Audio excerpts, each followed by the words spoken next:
북한의 도발로 시작해 도발로 끝나는 한 주가 됐습니다. 발사체와 조롱이 담긴 속내가 뭘까요? 네, 금요일 뉴스나이트 시작합니다. 오늘의 주요 뉴스부터 보시죠. 북한이 지난 10일에 이어 엿새 만에 또 불상의 발사체 2발을 쐈습니다. 문재인 대통령의 광복절 경축사도 맹비난하며 남한 당국과는 마주 앉지도 않을 것이라고 으름장을 놨습니다.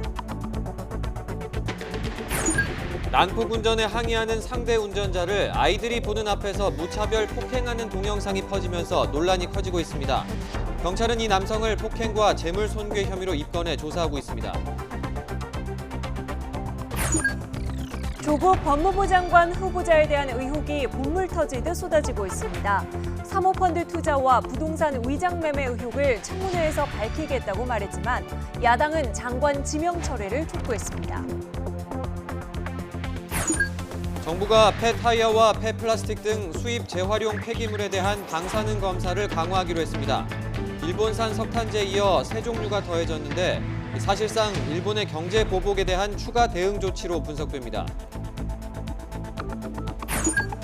홍콩 시위로 700여 명이 체포된 가운데 일요일로 예정된 대규모 집회를 경찰이 원천적으로 불허해 긴장이 고조되고 있습니다.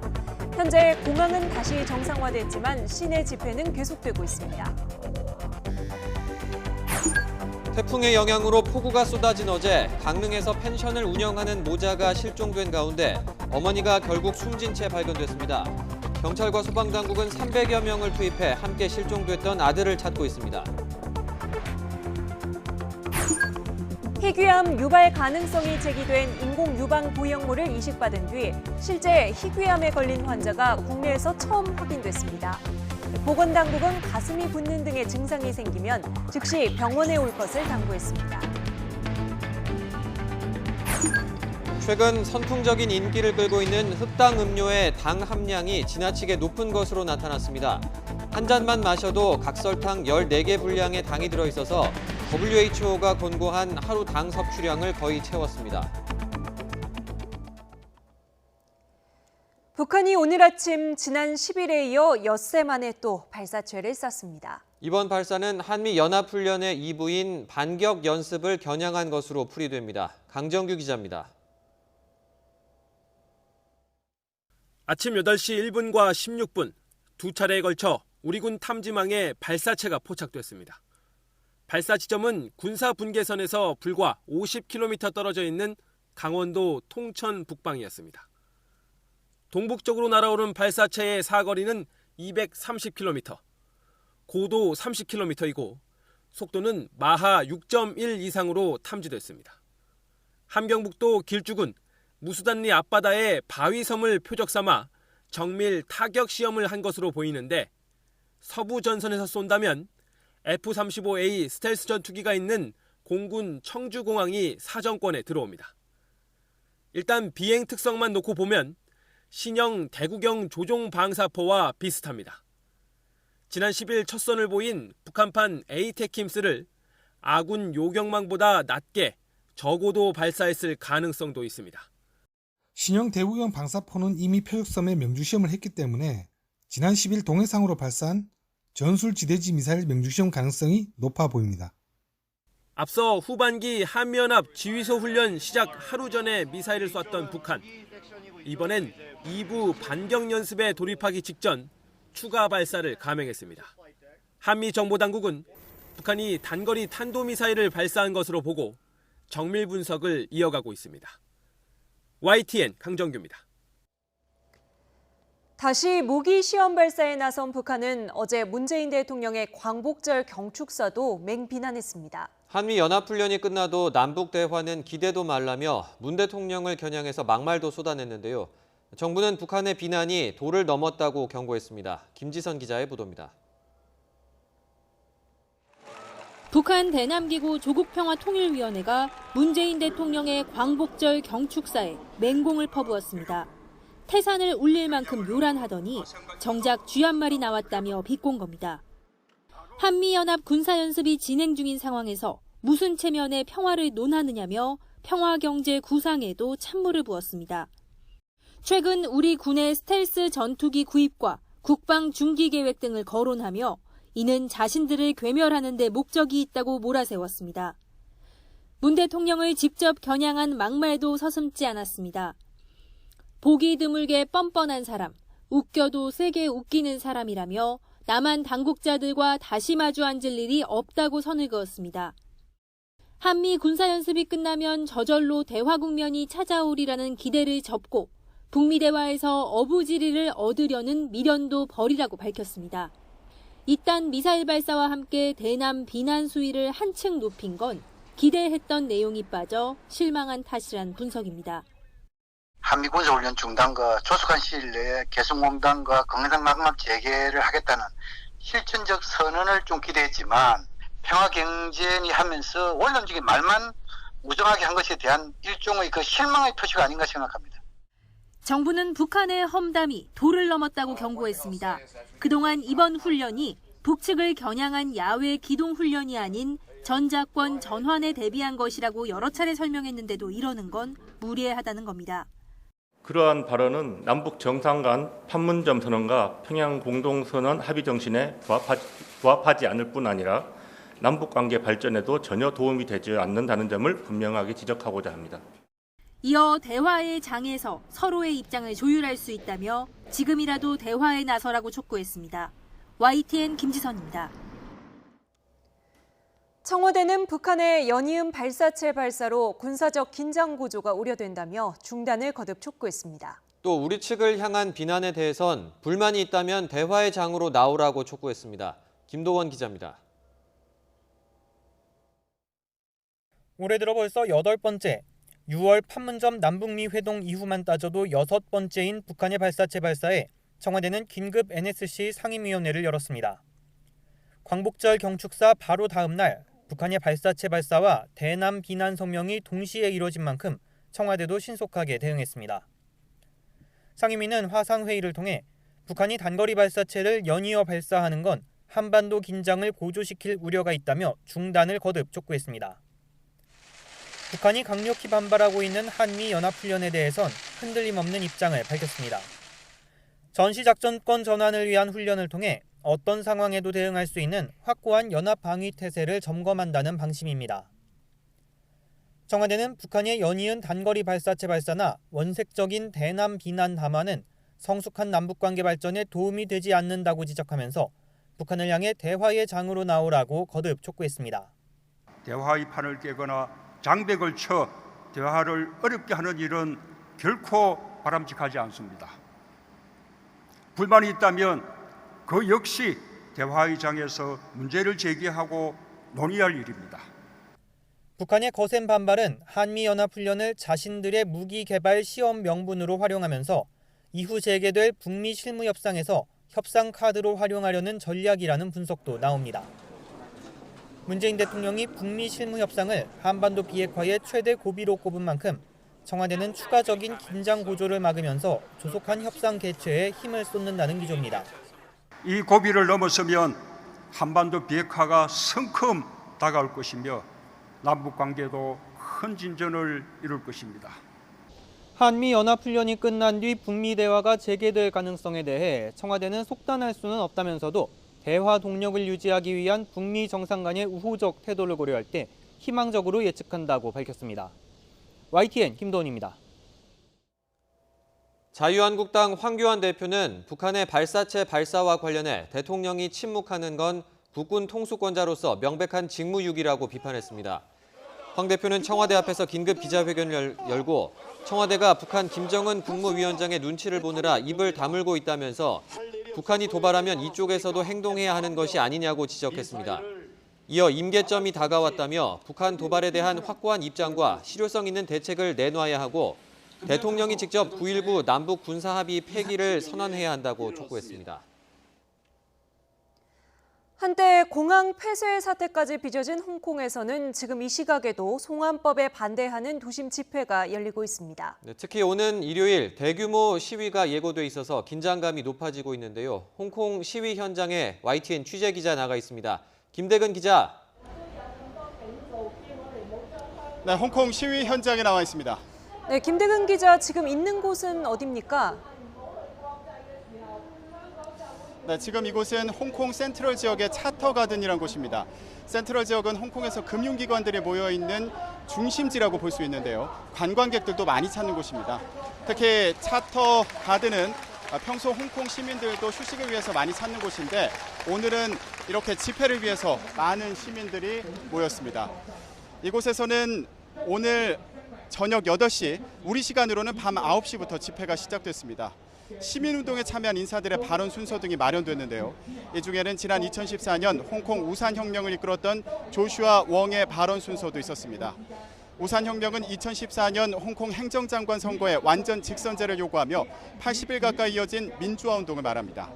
이외에도 현장에서는 송환법을 강행하고 있는 캐리람 행정장관의 사퇴를 촉구하는 팻말을 들거나 커다란 종이에 우리는 민주주의를 원한다는 글귀를 쓰는 시민의 모습도 볼 수 있었습니다.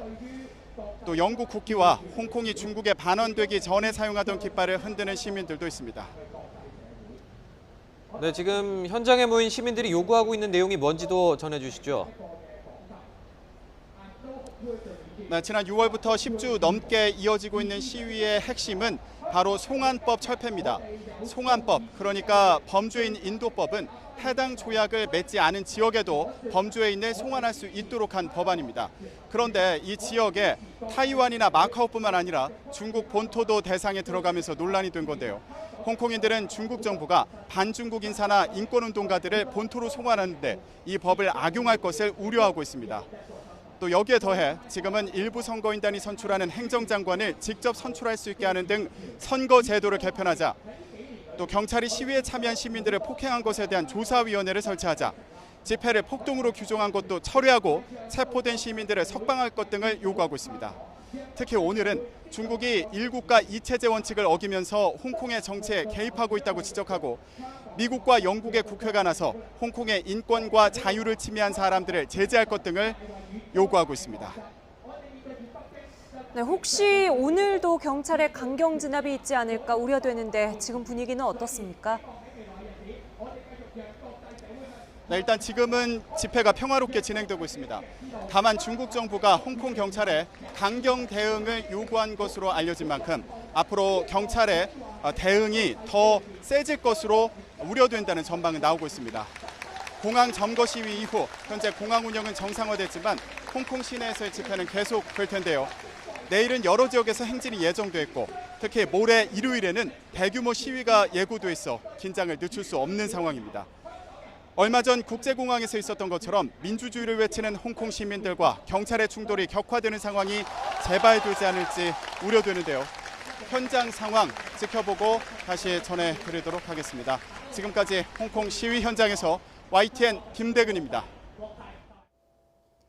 네, 앞서 김대근 기자가 전해드린 대로 일요일인 모레 홍콩 도심에 대규모 집회가 예고돼 있습니다. 홍콩 시민단체들은 300만 명의 참여를 독려하며 평화 행진에 나설 계획이지만 홍콩 경찰이 행진을 허용하지 않고 있어서 충돌이 우려되는 상황입니다. 네, 또 홍콩 인근에 장갑차와 병력을 집결시킨 중국 무장경찰이 진압훈련을 하는 장면도 포착되는 등 상황은 일촉즉발로 치닫고 있습니다. 베이징 강성웅 특파원의 보도입니다. 공항 점거를 끝낸 홍콩 시위대가 이번에는 도심 대규모 행진 계획을 발표했습니다. 이번 일요일 오전 10시에 빅토리아 공원에서 집회를 한 뒤 서쪽으로 4km 행진을 하겠다는 겁니다. 주최 측인 민간 인권전선은 홍콩 인구의 절반에 가까운 300만 명의 참여를 호소하고 있습니다. 경찰은 행진을 허가하지 않았습니다. 행진이 폭력 시위로 이어질 수 있다는 이유입니다. 하지만 젊은 층을 중심으로 한 홍콩 시위 참가자들은 행진을 강행할 태세입니다.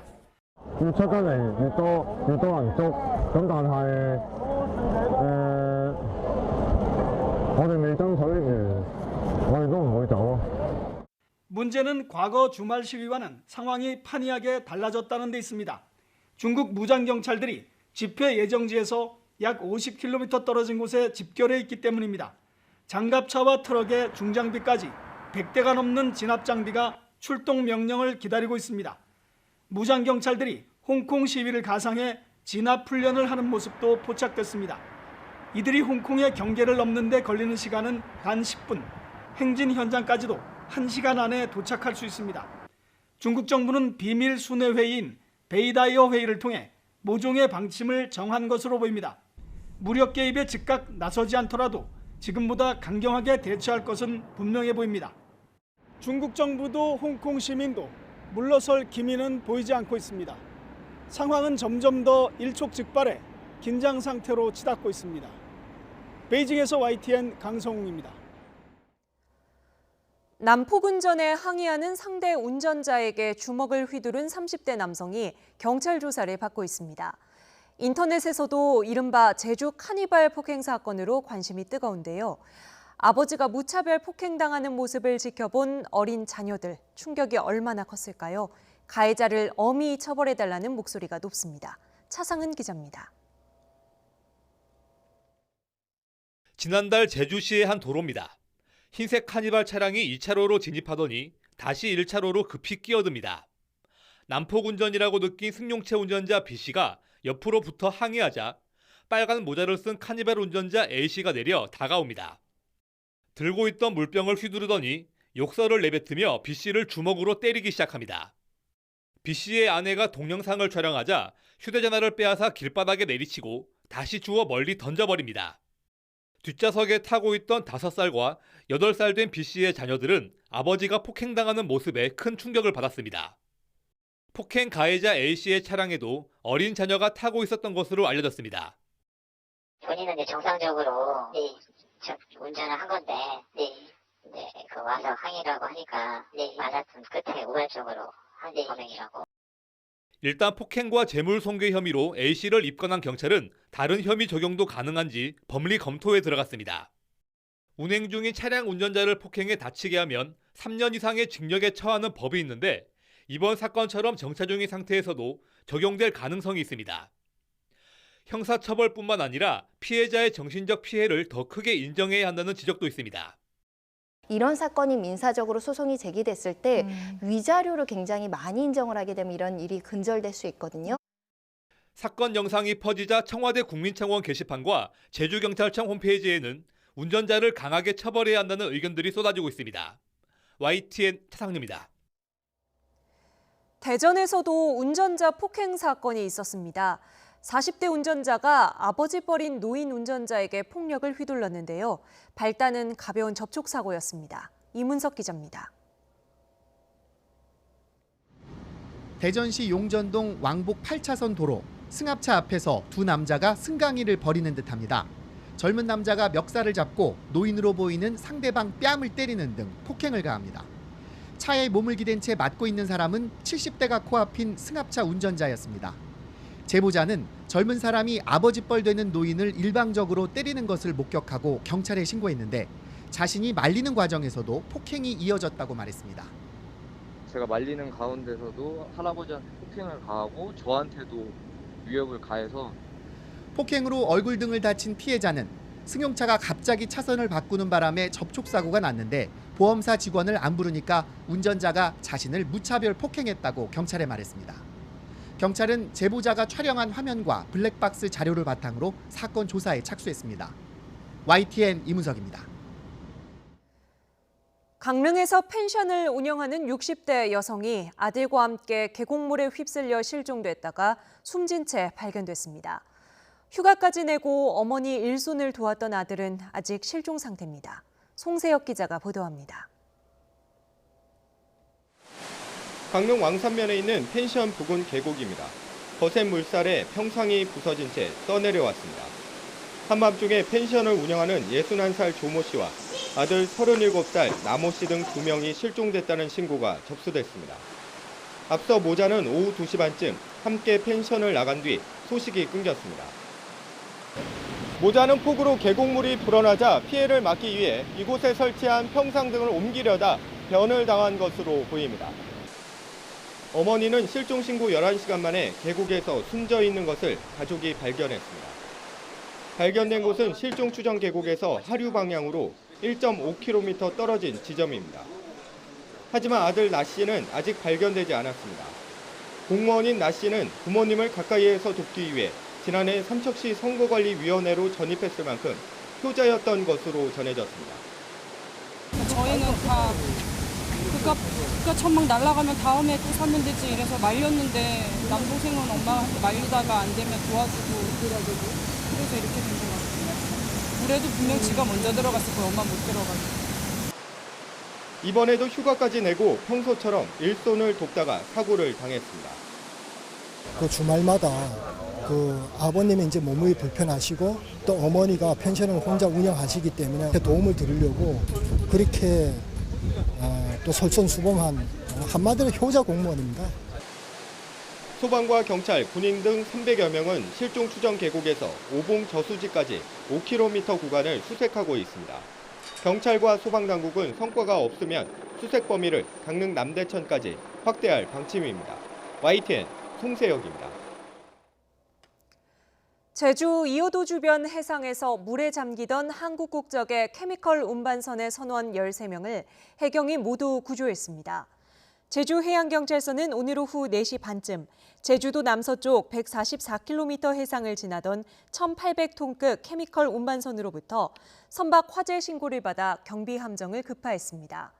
화재는 자체 진화했지만 이후 원인을 알 수 없는 침수가 발생해 배가 기울기 시작했고 해경은 헬기로 한국인 8명과 미얀마인 5명 등 승선원을 사고 3시간여 만에 모두 구조했습니다. 앞서 일본산 석탄재 방사능 검사를 강화하기로 한 우리 정부가 검사 대상을 늘리기로 했습니다. 폐플라스틱과 폐배터리 등이 검사 강화 대상에 포함됐는데 일본 경제 보복에 대한 추가 대응 조치로 풀이됩니다. 황선욱 기자의 보도입니다. 이달부터 방사능 검사와 중금속 검사가 강화되는 품목은 폐배터리, 폐타이어, 폐플라스틱 등 3종입니다. 지금까지는 수입 시 제출하는 공인기관의 방사능 검사 성적서와 중금속 성분 분석서를 분기에 한 차례만 점검했습니다. 환경부는 하지만 앞으로는 월 1회로 점검을 강화한다고 발표했습니다. 또 수입업체에 대한 현장 점검도 분기 1회에서 월 1회 이상으로 강화합니다. 조사 결과 방사능과 중금속 기준을 초과할 경우 즉각 돌려보내고 검사 주기도 더욱 강화하기로 했습니다. 국민 안전과 건강, 환경 보호를 위해서 강화하는 조치입니다. 그래서 특정 국가와 관계에서 무역 분쟁이나 수출 규제에 대응하는 그런 조치는 아니라는 말씀드립니다. 하지만 방사능 검사 대상 국가는 현재 일본과 러시아 두 나라뿐이어서 일본을 겨냥한 조치라는 평가가 많습니다. 이번에 수입 관리가 강화된 세계 품목과 석탄재를 합치면 전체 수입 폐기물의 85%를 차지합니다. 특히 외국에서 수입되는 폐기물이 해마다 늘면서 지난해 수입량은 254만 톤으로 수출량보다 15배나 많습니다. 환경부는 이에 따라 국내 폐기물 재활용을 늘리는 대신에 폐기물 수입은 점차 줄여나가기로 했습니다. YTN 황순욱입니다. 한국과 일본의 시민단체가 모여 일본 후쿠시마 원전의 방사능 오염수 방류 계획을 한 목소리로 규탄했습니다. 미일 제국주의 반대 아시아 공동행동 한국위원회와 일본 연락회의 등 시민단체 9곳은 옛 일본 대사관 앞에서 기자회견을 열고 후쿠시마 오염수 폐기 계획을 즉각 중단하라고 촉구했습니다. 참석자들은 후쿠시마 원전 사고 이후 8년이 지났지만 핵 연료가 녹아내린 상황을 정확하게 알 수 없는 만큼 100만 톤이 넘는 오염수를 방류하겠다는 건 인류를 피폭시키는 중대 범죄라고 지적했습니다. 일본 정부는 우리나라에 대한 수출 규제 이유로 안보상의 문제를 들고 있는데요. 그런데 안보를 이유로 한 수출 규제 조치가 무역 질서를 해친다는 내용의 보고서를 바로 일본 정부가 냈던 것으로 드러났습니다. 말 따로 행동 따로라는 비판이 나옵니다. 박병한 기자의 보도입니다. 일본 경제산업성이 G20 오사카 정상회의 개최를 이틀 앞둔 지난 6월 26일 발표한 보고서입니다. 경제산업성은 이 보고서에서 안전보장을 이유로 한 수출 제한 예외를 쉽게 인정하면 자유무역 질서가 형해화할 것이라고 비판했습니다. 또 이런 수출 규제가 장기화하면 전 세계의 산업 발전과 경제적 혜택이 상실할 수 있다고 지적했습니다.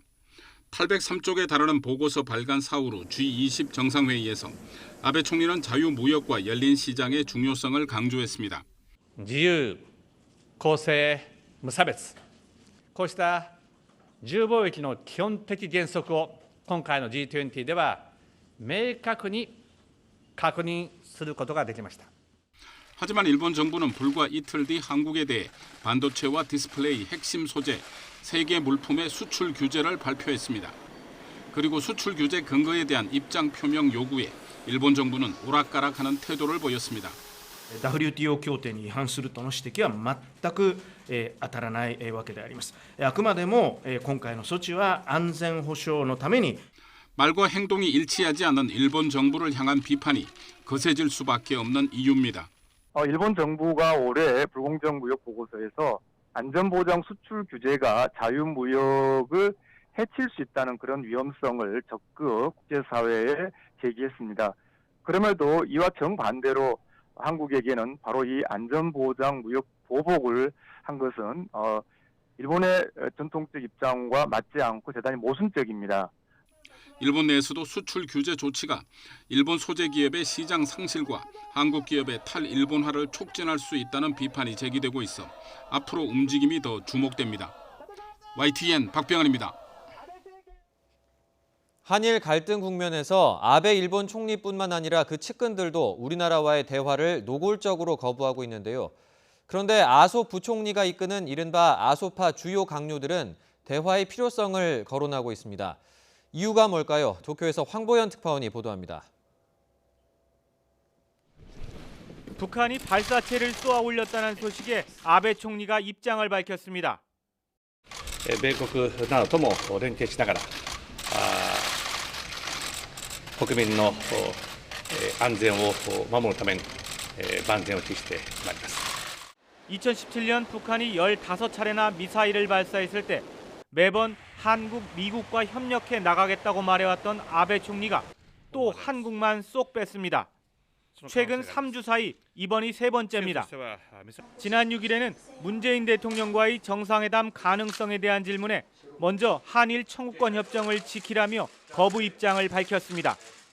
한국과 대화할 생각이 없다는 메시지가 분명해 보입니다. 아베 총리의 최측근으로 한국에 대한 경제 보복을 진두지휘하고 있는 세코 경제산업상도 대화에 대해선 강경합니다. 全くこの件については協議するつもりはありませんし、 그런데 아소 부총리가 이끄는 이른바 아소파 소속 강요들은 분위기가 좀 다릅니다. 아소파인 고노 외무상은 대화 의지를 밝힌 문 대통령의 광복절 경축사와 관련해 리더십을 발휘해 주길 바란다며 외교적 협상 가능성을 언급했습니다. 역시 아소파인 이와야 방위상도 한국과의 협력을 강조했습니다. 非常にモデレートされた形になってきているのかなというふうに日韓の防衛当局間で連携すべき事柄についてはしっかりと連携をして。 대화를 놓고 아베파와 아소파가 입장차를 보이는 것에 대해 일각에서는 한국에 대해 강원 양면책을 구사하면서 서로 역할 분담을 하고 있다는 해석이 나오고 있습니다. 내부적으로는 입을 맞춘 전략이라는 겁니다. 하지만 불화설도 흘러나옵니다. 한국에 대한 경제 보복을 아베 총리와 측근들이 일방적으로 밀어붙이면서 상대적으로 소외된 아소파와 균열이 생겼을 가능성이 제기되고 있습니다. 도쿄에서 YTN 황보연입니다. 한중일 세 나라가 다음 주 중국 베이징에서 외교장관 회담을 열기로 했습니다. 이번 회담을 계기로 우리나라와 일본 외교장관이 만나는 방안도 추진하고 있는데 성사 여부에 관심이 쏠립니다. 한현희 기자의 보도입니다. 강경화 외교부 장관과 고노다로 일본 외무상, 왕이 중국 외교부장이 다음 주 중국 베이징에서 마주 앉습니다. 한중일 외교장관 회담은 지난 2016년 이후 거의 3년 만입니다. 외교부는 오는 20일부터 22일까지 진행되는 이번 회의에서 3국 외교장관들이 3국 협력 현황 평가와 발전 방향, 주요 지역 및 국제 정세 등에 대해 폭넓은 의견을 교환할 예정이라고 밝혔습니다. 특히 최근 북한의 미사일 실험과 관련한 평가와 한반도 비핵화를 위한 방안에 대해 논의하고 올해 안에 한중일 정상회의를 개최하는 방향이 논의될 전망입니다. 그러나 가장 큰 관심은 역시 한일 외교장관 회담의 성사 여부입니다. 일단 정부는 이번 회의를 계기로 한일, 한중 외교장관 간 양자회담도 조율 중이라는 입장인데 방콕에서 입장차만 확인하고 돌아섰던 한일 외교장관이 이번에 다시 만나 갈등의 출구를 찾을 수 있을지 관심입니다. 특히 한일 군사정보보호협정 지소미아 연장 여부를 오는 24일까지 결정해야 하고 28일부터 일본 정부의 화이트리스트 배제 조치가 시행되는 등 다가오는 현안이 많은 만큼 한일 외교장관 회담은 반드시 필요하다는 지적입니다. 문재인 대통령이 광복절 경축사에서 일본에 대한 비난을 자제하고 대화를 강조한 상황에서 한일 외교장관 회담으로 대화의 문을 다시 열 수 있을지 베이징에서의 만남이 주목됩니다. YTN 한현입니다.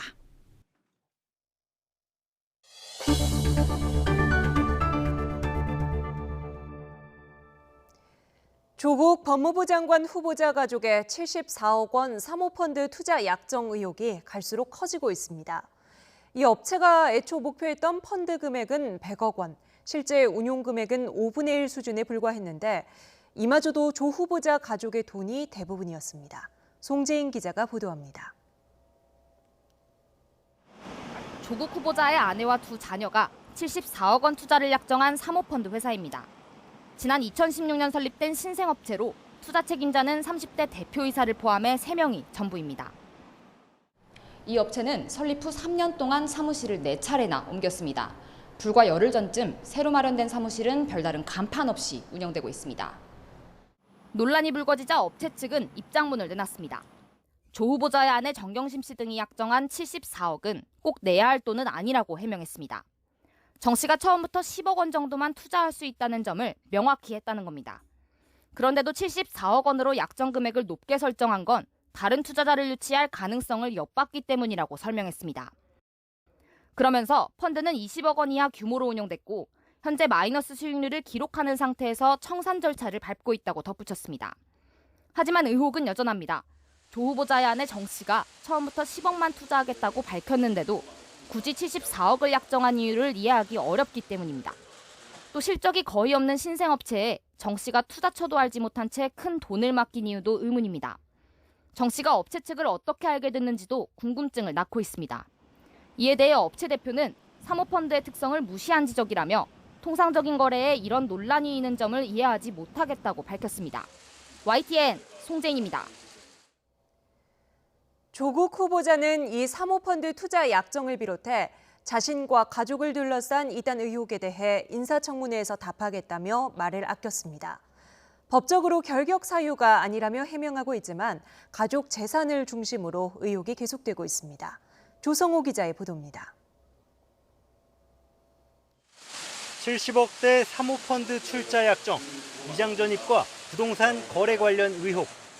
조국 법무부 장관 후보자는 출근길 기다리던 취재진에 이런 의혹들을 잘 알고 있다고 운을 뗐습니다.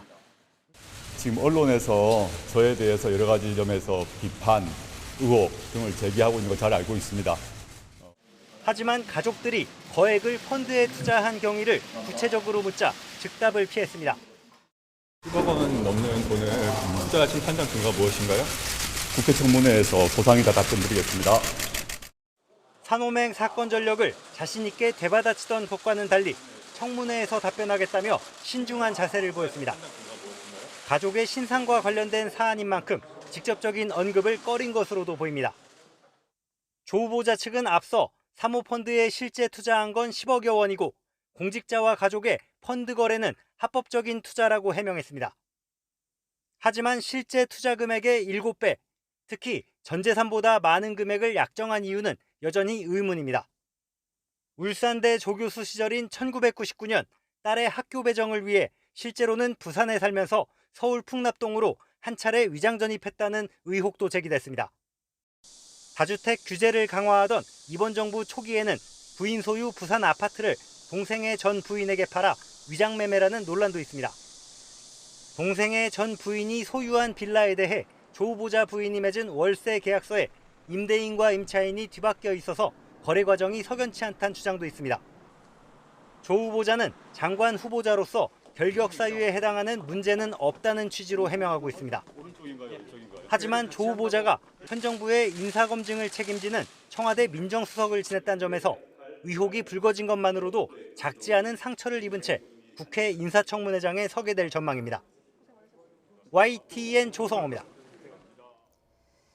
이렇듯 검증 책임자에서 검증 대상자로 바뀐 조국 법무부 장관 후보자가 험로를 눈앞에 두고 있습니다. 여당은 결정적인 하자는 없다고 방어하면서도 야당의 공세에 대응 전략을 고심하고 있습니다. 우철희 기자입니다. 청와대 민정수석이었던 조국 법무부 장관 후보자를 향해 맞짱 토론까지 제안했던 자유한국당 주광덕 의원이 다시 조 후보자를 정면으로 겨냥했습니다. 조국 후보자의 동생이 후보자의 부친이 이사장으로 있던 학교법인 웅동학원을 상대로 제기한 50억 원대 공사비를 둘러싼 소송에서 무변론 승소한 걸 문제 삼은 건데 이 과정에서 학교법인 이사이자 법률 전문가인 조국 후보자가 모종의 역할을 한 것 아니냐고 의혹을 제기한 겁니다. 이러한 소송은 그야말로 아들과 아버지가 짜고 치는 소송 아니겠습니까? 이 51억 얼마의 전액이나 상당한 금액이 지급됐다면 이것은 최악의 모랄 해저드가 아닌가. 법무부 장관 후보자로서 전혀 자격이 없다며 자진 수사 의뢰와 사퇴까지 요구했습니다. 바른미래당도 힘을 보탰습니다. 특히 사모펀드 의혹에 대해 펀드 운용사와 특수관계가 의심된다면서 운용사와의 관계, 투자 경위, 자금 출처를 밝히라고 촉구했습니다. 산업행으로 사회주의 혁명을 추구하다가 사모펀드로 자본주의적 재테크를 했다 하니 눈부신 변신이라고 할 수 있겠습니다. 더불어민주당은 잇따른 검증 공세에 대해 즉각 차단에 나섰습니다. 법적인 문제도 결정적인 하자도 없다면서 물러날 이유가 전혀 없다는 겁니다. 법적으로도 문제가 없는 것으로 확인되었기 때문에 그게 무슨 조국 내정자가 장관 되는데 무슨 결정적 하자다 이렇게 보기는 어렵다 봅니다. 하지만 대통령의 최측근이자 검경 수사권 조정 등을 이끌어야 하는 조국 후보자에 대한 의혹이 쏟아지면서 대응 전략에 고심하고 있습니다. 인사청문회 날짜가 아직 잡히지도 않았는데 야당의 파상 공세가 연일 이어지면서 청문회는 그야말로 불꽃 공방을 예고하고 있습니다. YTN 우철입니다. 유방 보형물로 인한 희귀암 발병 사례가 국내에서도 처음 확인됐습니다. 보건당국은 본격적으로 부작용 조사 등 환자 연구에 나서기로 했습니다. 김정회 기자입니다. 40대 여성 A씨는 7, 8년 전 가슴 확대 수술을 받았습니다. 최근 한쪽 가슴이 크게 부어 가까운 성형외과에 갔는데 보형물 파열을 의심했습니다. 그러나 막상 열어보니 보형물은 멀쩡했고 조직액이 덩어리처럼 고여 있었습니다. 급히 보형물 제거 수술을 받은 A씨는 곧바로 대학병원으로 옮겨졌고 희귀암인 역형성 대세포 림프종 확진 판정을 받았습니다. 병원에서 확진 보고가 왔고 전문가 회의를 소집해서 논의한 뒤에 최종 국내에서 첫 환자로 확인하였습니다. 보건당국에 비상이 걸렸습니다. 이 림프종은 지금까지 백인 여성들에게서만 발병이 확인돼 학계에서는 인종과의 연관성이 크다고까지 여겨져 왔기 때문입니다. 식약처는 국내에서 환자가 발생한 만큼 부작용 발생으로 인한 피해 보상 대책을 서둘러 제출하라고 엘러간사에 다시 통보했습니다. 동시에 이달 28일부터 유방 보형물 부작용 조사 등 환자 등록 연구에 나서기로 했습니다. 인공 유방 보형물 수술을 받으면 보형물 주위에 얇은 막이 생기는데 이 안에 물이 생긴 뒤 암세포가 떠 있는 게 확인되면 암으로 확진됩니다. 그러나 막에 물이 생겼다고 암세포가 포함될 확률은 낮고 암으로 확진돼도 초기에 발견했다면 보형물과 막 제거만으로도 완치 가능성이 크다고 알려졌습니다.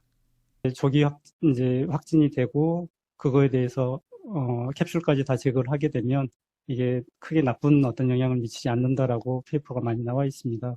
문제가 된 유방 보형물은 엘러간사의 표면이 거친 제품으로 부착이 잘 되고 수술 후 모양이 자연스러워 인기가 높았습니다. 그러나 다른 회사 제품보다 희귀암 발병 확률이 6배가량 높고 치사율도 높다는 FDA 발표로 전 세계적으로 회수 조치됐습니다. 국내에서도 지난 4일 긴급 회수 조치에 들어갔는데 처음 제품이 허가된 2007년부터 지금까지 11만 4천여 개가 쓰인 것으로 추정됩니다. YTN 김정희입니다. 디스플레이 부품 등을 만드는 국내 기업인 서울반도체에서 방사선 피폭 사고가 일어나 직원 2명이 정밀 검사를 받고 있습니다. 원자력안전위원회는 서울반도체 용역업체 직원 6명이 지난 5일 원자력의학원에서 검사를 받은 결과 방사선에 노출된 것으로 확인돼 조사를 진행 중이라고 밝혔습니다. 이들 가운데 2명은 손가락에서 홍반과 통증, 열감 등의 피폭 증상이 나타나 정밀 검사를 받고 있습니다. 건강한 단맛을 내세운 흑당 음료가 선풍적인 인기를 끌고 있죠. 하지만 흑당 음료 한 잔에 각설탕 14개 정도의 당분이 들어있는 것으로 조사됐는데요. 한 잔만 마셔도 세계보건기구가 권고하는 하루 당 섭취량을 채우는 셈입니다. 류충섭 기자의 보도입니다. 최근 거리에는 흑당 음료를 파는 매장이 크게 늘었습니다. 사탕수수에서 추출해 정제하지 않은 자연의 단맛을 내세워 젊은 층에서 인기입니다. 주변에 단 거 좋아하는 사람이 많아서 자주 먹어요. 70% 정도는 많이 먹는 것 같아요. 예, 그래서 좋아하는 사람들이 좀 더 많더라고요. 하지만 흑당도 당이긴 마찬가지입니다. 서울시가 소비자 시민 모임과 함께 흑당 음료에 당분이 얼마나 들어있는지 알아봤습니다. 대표적인 6개 업체 30개 제품을 분석해보니 지나치게 높은 것으로 나타났습니다. 흑당 음료 한 잔에는 평균 40g이 넘는 당류가 들어있습니다. 일반 설탕으로 치자면 이 정도고 각설탕으로는 14개 분량에 해당됩니다. 한 잔만 마셔도 세계보건기구 WHO가 권고한 하루당 섭취량 50g을 거의 채우는 셈입니다.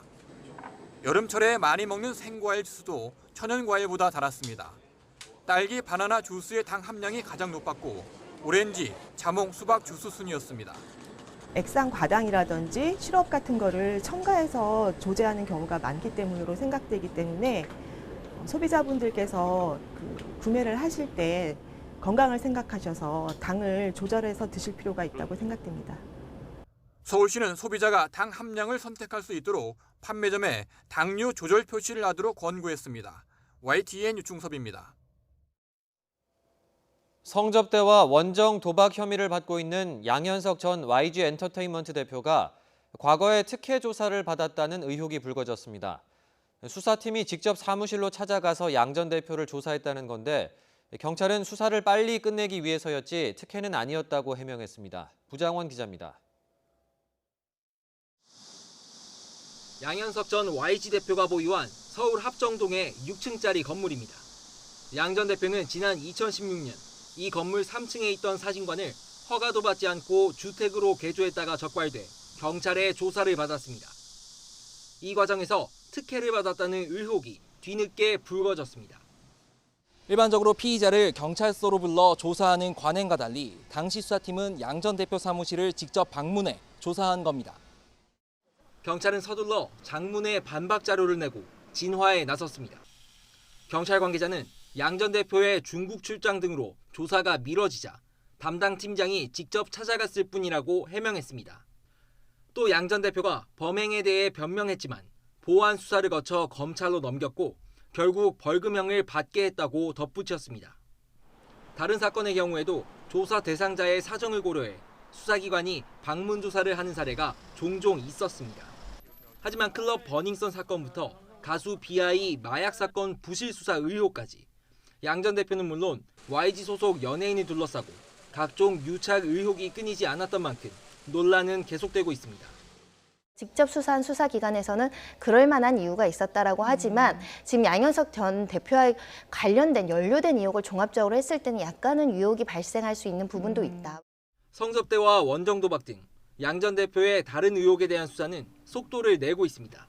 특히 원정 도박 혐의의 경우 미국 카지노 출입 기록 등 구체적인 자료를 확보한 것으로 알려지면서 소환이 임박했다는 관측이 나오고 있습니다. YTN 부장원입니다.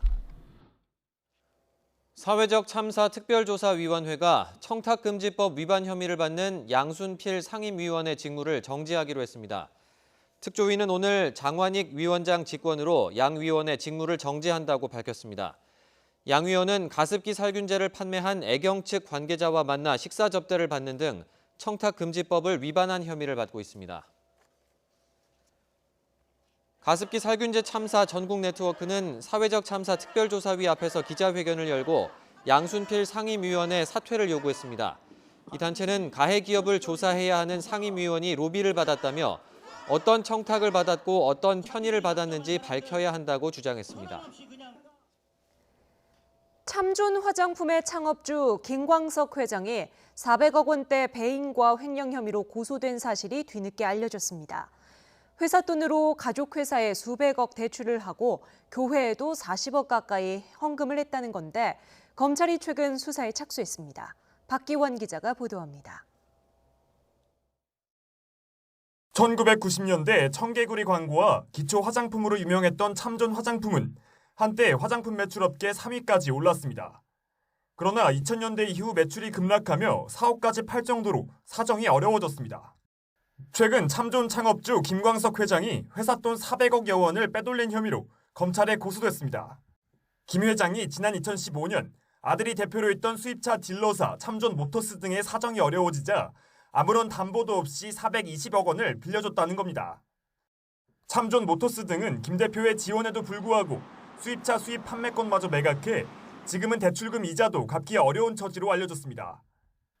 또 회사 돈으로 자신이 20년째 장로로 있는 모 교회 헌금으로 37억 원을 내고 해외여행에 법인카드로 10억 원을 썼다는 의혹도 받고 있습니다. 여기에 20여 년 동안 출근도 하지 않은 부인을 참존에 이사로 올려놓고 월급 등으로 22억 원을 지급하도록 했다는 겁니다.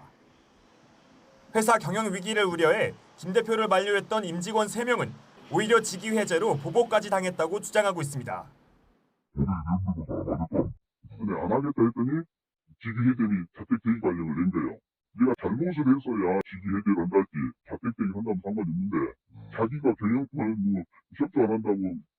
지난 5월 김 회장을 횡령과 배임 혐의로 검찰에 고소하고 조만간 고용노동부에도 신고할 방침입니다. 검찰 관계자는 지난달 말 고소인 조사를 시작으로 이제 수사에 착수한 상태라고 말했습니다. 검찰은 공소장 사실관계를 확인한 뒤 김 대표의 소환 조사 여부를 결정할 예정입니다. YTN 박기환입니다. 광노현 전 서울특별시 교육감 등이 자신의 사찰 기록을 공개하라며 국가정보원을 상대로 낸 소송에서 이겼습니다. 서울행정법원은 곽 전 교육감 등이 국정원을 상대로 낸 정보 비공개 처분 취소 소송에서 원고 승소로 판결했습니다. 재판부는 특정 공직자의 비위 첩보, 정치적 활동 등 동향 파악을 위한 정보의 수집은 정치 사찰에 해당할 뿐 국정원법에서 정한 국정원의 직무에 해당하지 않는다고 판단했습니다.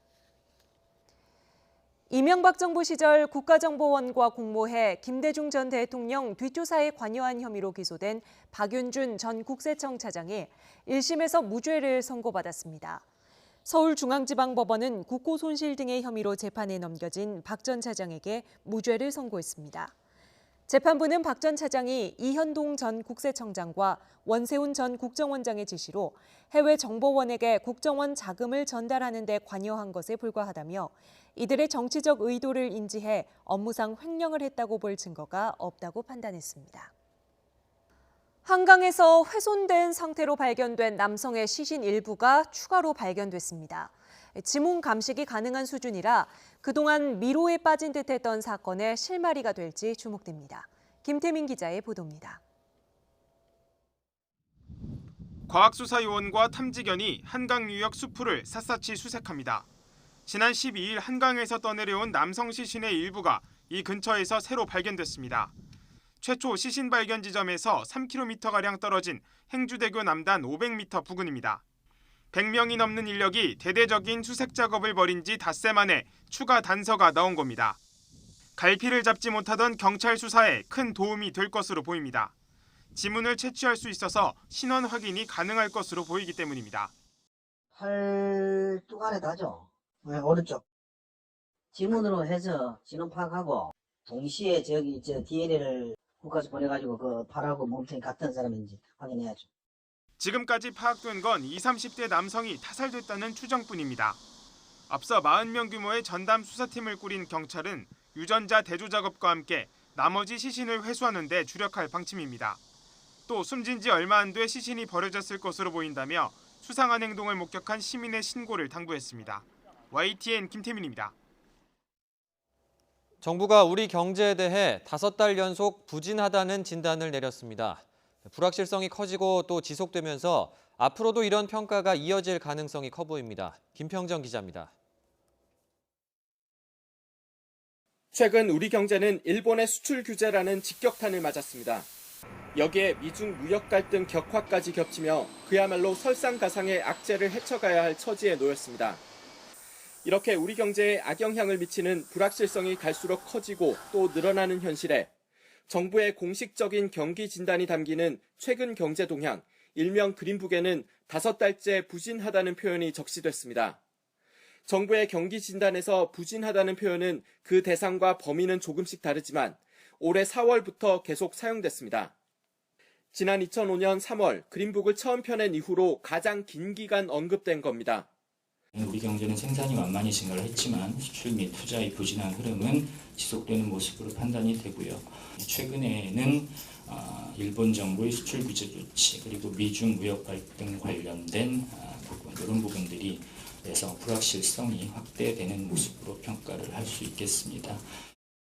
다만 정부는 마이너스 성장까지 나타났던 지난 2008년과 2009년에는 연속적은 아니지만 신축적으로 부진하다는 표현을 쓴 적이 있고 그린북 표현을 단어별로 분석하기 시작한 것은 1년 정도밖에 되지 않았다며 확대 해석을 경계했습니다. 그러나 주요 경기 지표는 물론 현재와 앞으로의 경기 전망 수치, 그리고 생산 투자에 이어 소비까지 위축되는 모습은 확실히 불안감을 더하고 있습니다.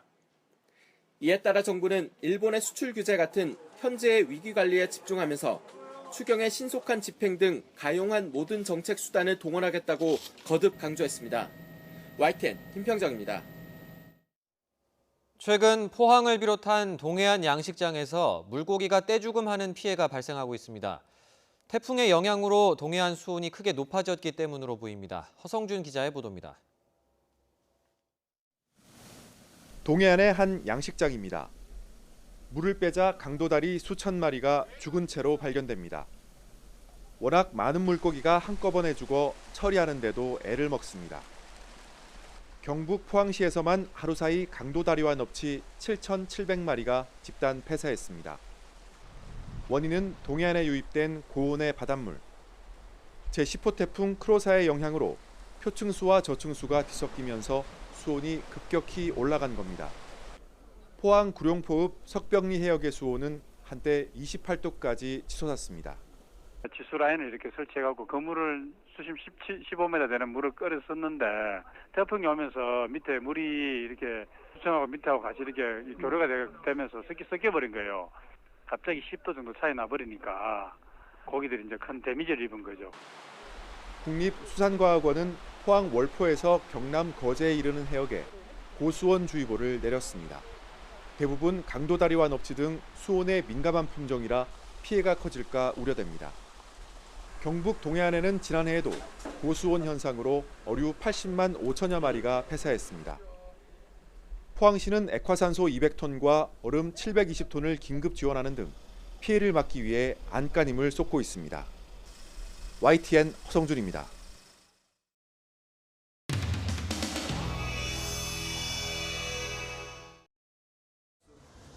꼭 담아주십시오. 네, 재욱이 엄마고요.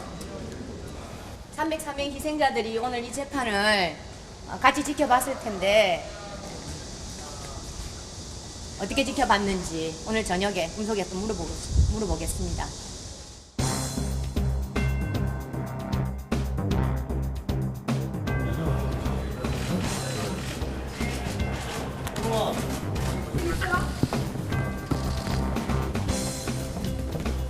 무죄 선고되시는데 한 말씀 해주시죠. 사법부 판단을 존중합니다.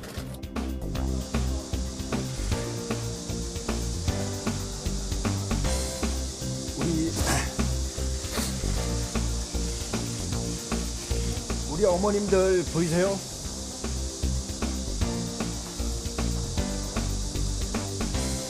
똑같은 우리 250의 아이들 법대로 처리해달라며 5년이라는 시간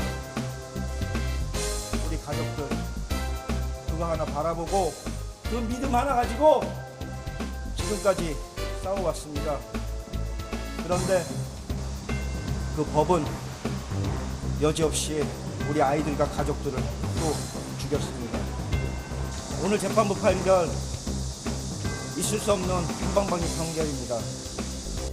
문제는 이들의 재질이 왜 나쁘냐면 국가폭력이라고 이미 국가에서 잘못이라고 인정을 한 사실을 은폐하고 숨기려고 했던 자들에 대한 기본적인 근본적인 죗값을 묻지 않았다는 겁니다.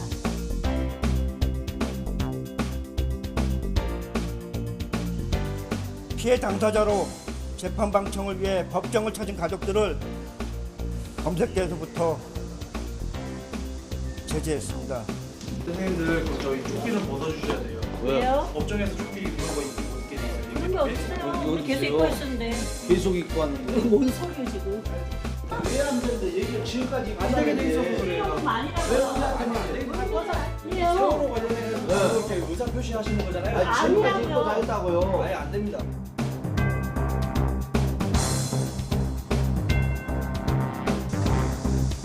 그 문구가 그렇게 위법적입니까?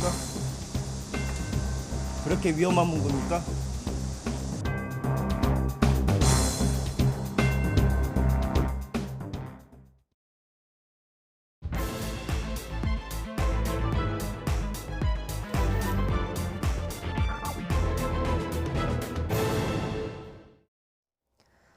네, 북한이 또 쐈습니다. 불과 엿새 만에 그것도 광복절 다음 날에 무력 도발을 이어가는 속내가 뭘까요?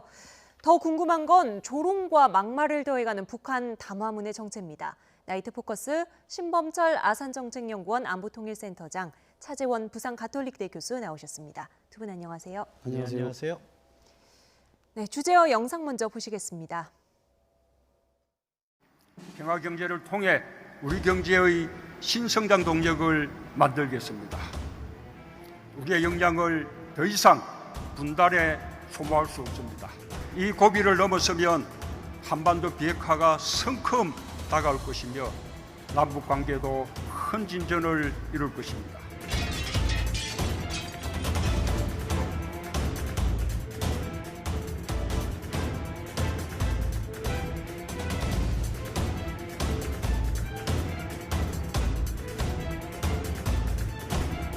남북 정상 간 판문점 선언과 평양 공동선언 합의 정신에 부합하지 않을 뿐 아니라 남북 관계 발전에도 전혀 도움이 되지 않는다는 점을 분명하게 지적하고자 합니다.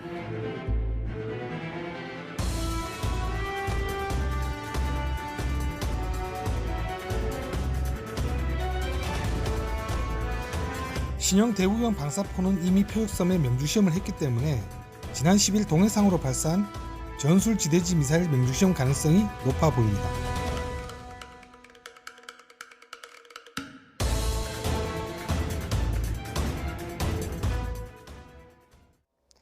네, 오늘 아침에 발사체 2발을 쐈죠. 그런데 그보다 앞서서 새벽 6시를 조금 넘겨서 담화문을 먼저 냈습니다. 주된 내용이 뭔가요? 기본적으로 한미 연합 군사 훈련을 비난하는 거죠. 기존의 기조를 이어왔다고 볼 수 있는데요. 네. 그런데 이번에 특히 문재인 대통령께서 어제 하신 광복절 기념사에 대한 비난이 담겨 있는 거죠.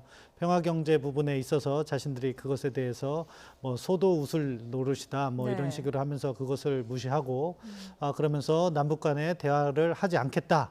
이런 지금 현재 남북 관계 한반도 정세를 경색시키는 그런 내용을 담고 있어서 좀 아쉬운 부분이 큽니다. 네, 지금 소가 하늘을 보고 웃을 노릇이다 이런 이야기를 하셨는데 신범철 센터장께서 이제 오랫동안 북한 담화문을 분석을 해오셨잖아요.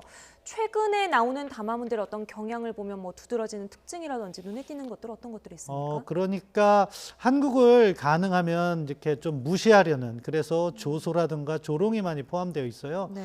방금 전에 김관진 장관 그 사진이 아까 나왔는데 네. 보면 그때는 약간 증오감을 표출했거든요. 전쟁광이다. 그리고 승량이다. 일이다. 네. 이런 식으로 하면서 적대감을 표출해 왔는데 문재인 정부 들어서서 우리 정부가 대화 노력을 해서 그런지 몰라도 그런 적대감보다는 이렇게 비난이 조소나 조롱 쪽으로 가고 있다. 그래서 뭐 소도 웃겠다. 그리고 겁장이다. 뭐 이상하게 부적절한 표현을 섞어가면서 그렇게 우리를 무시하려는 그런 표현을 담고 있는데, 이것은 결국 지금 한반도의 주인공이 북한 자신이고 네. 자신들이 미국과 1대1로 대화를 할 테니까 한국은 빠져 있어라 하는 북한의 그러한 전략 구상이 담겨 있는 것이 아닌가 추정해 봅니다. 네, 오늘 지금 담화문 낸 곳은 조국평화통일위원회, 줄여서 조평통, 대남기구로 알려져 있는데 구체적으로 어떤 조직인가요? 뭐 우리로 따지면 통일부와 같은 기구예요. 근데 조평통은 약간 역사가 달라요. 과거에는 그러니까 노동당의 외곽기구로 있었죠. 그래서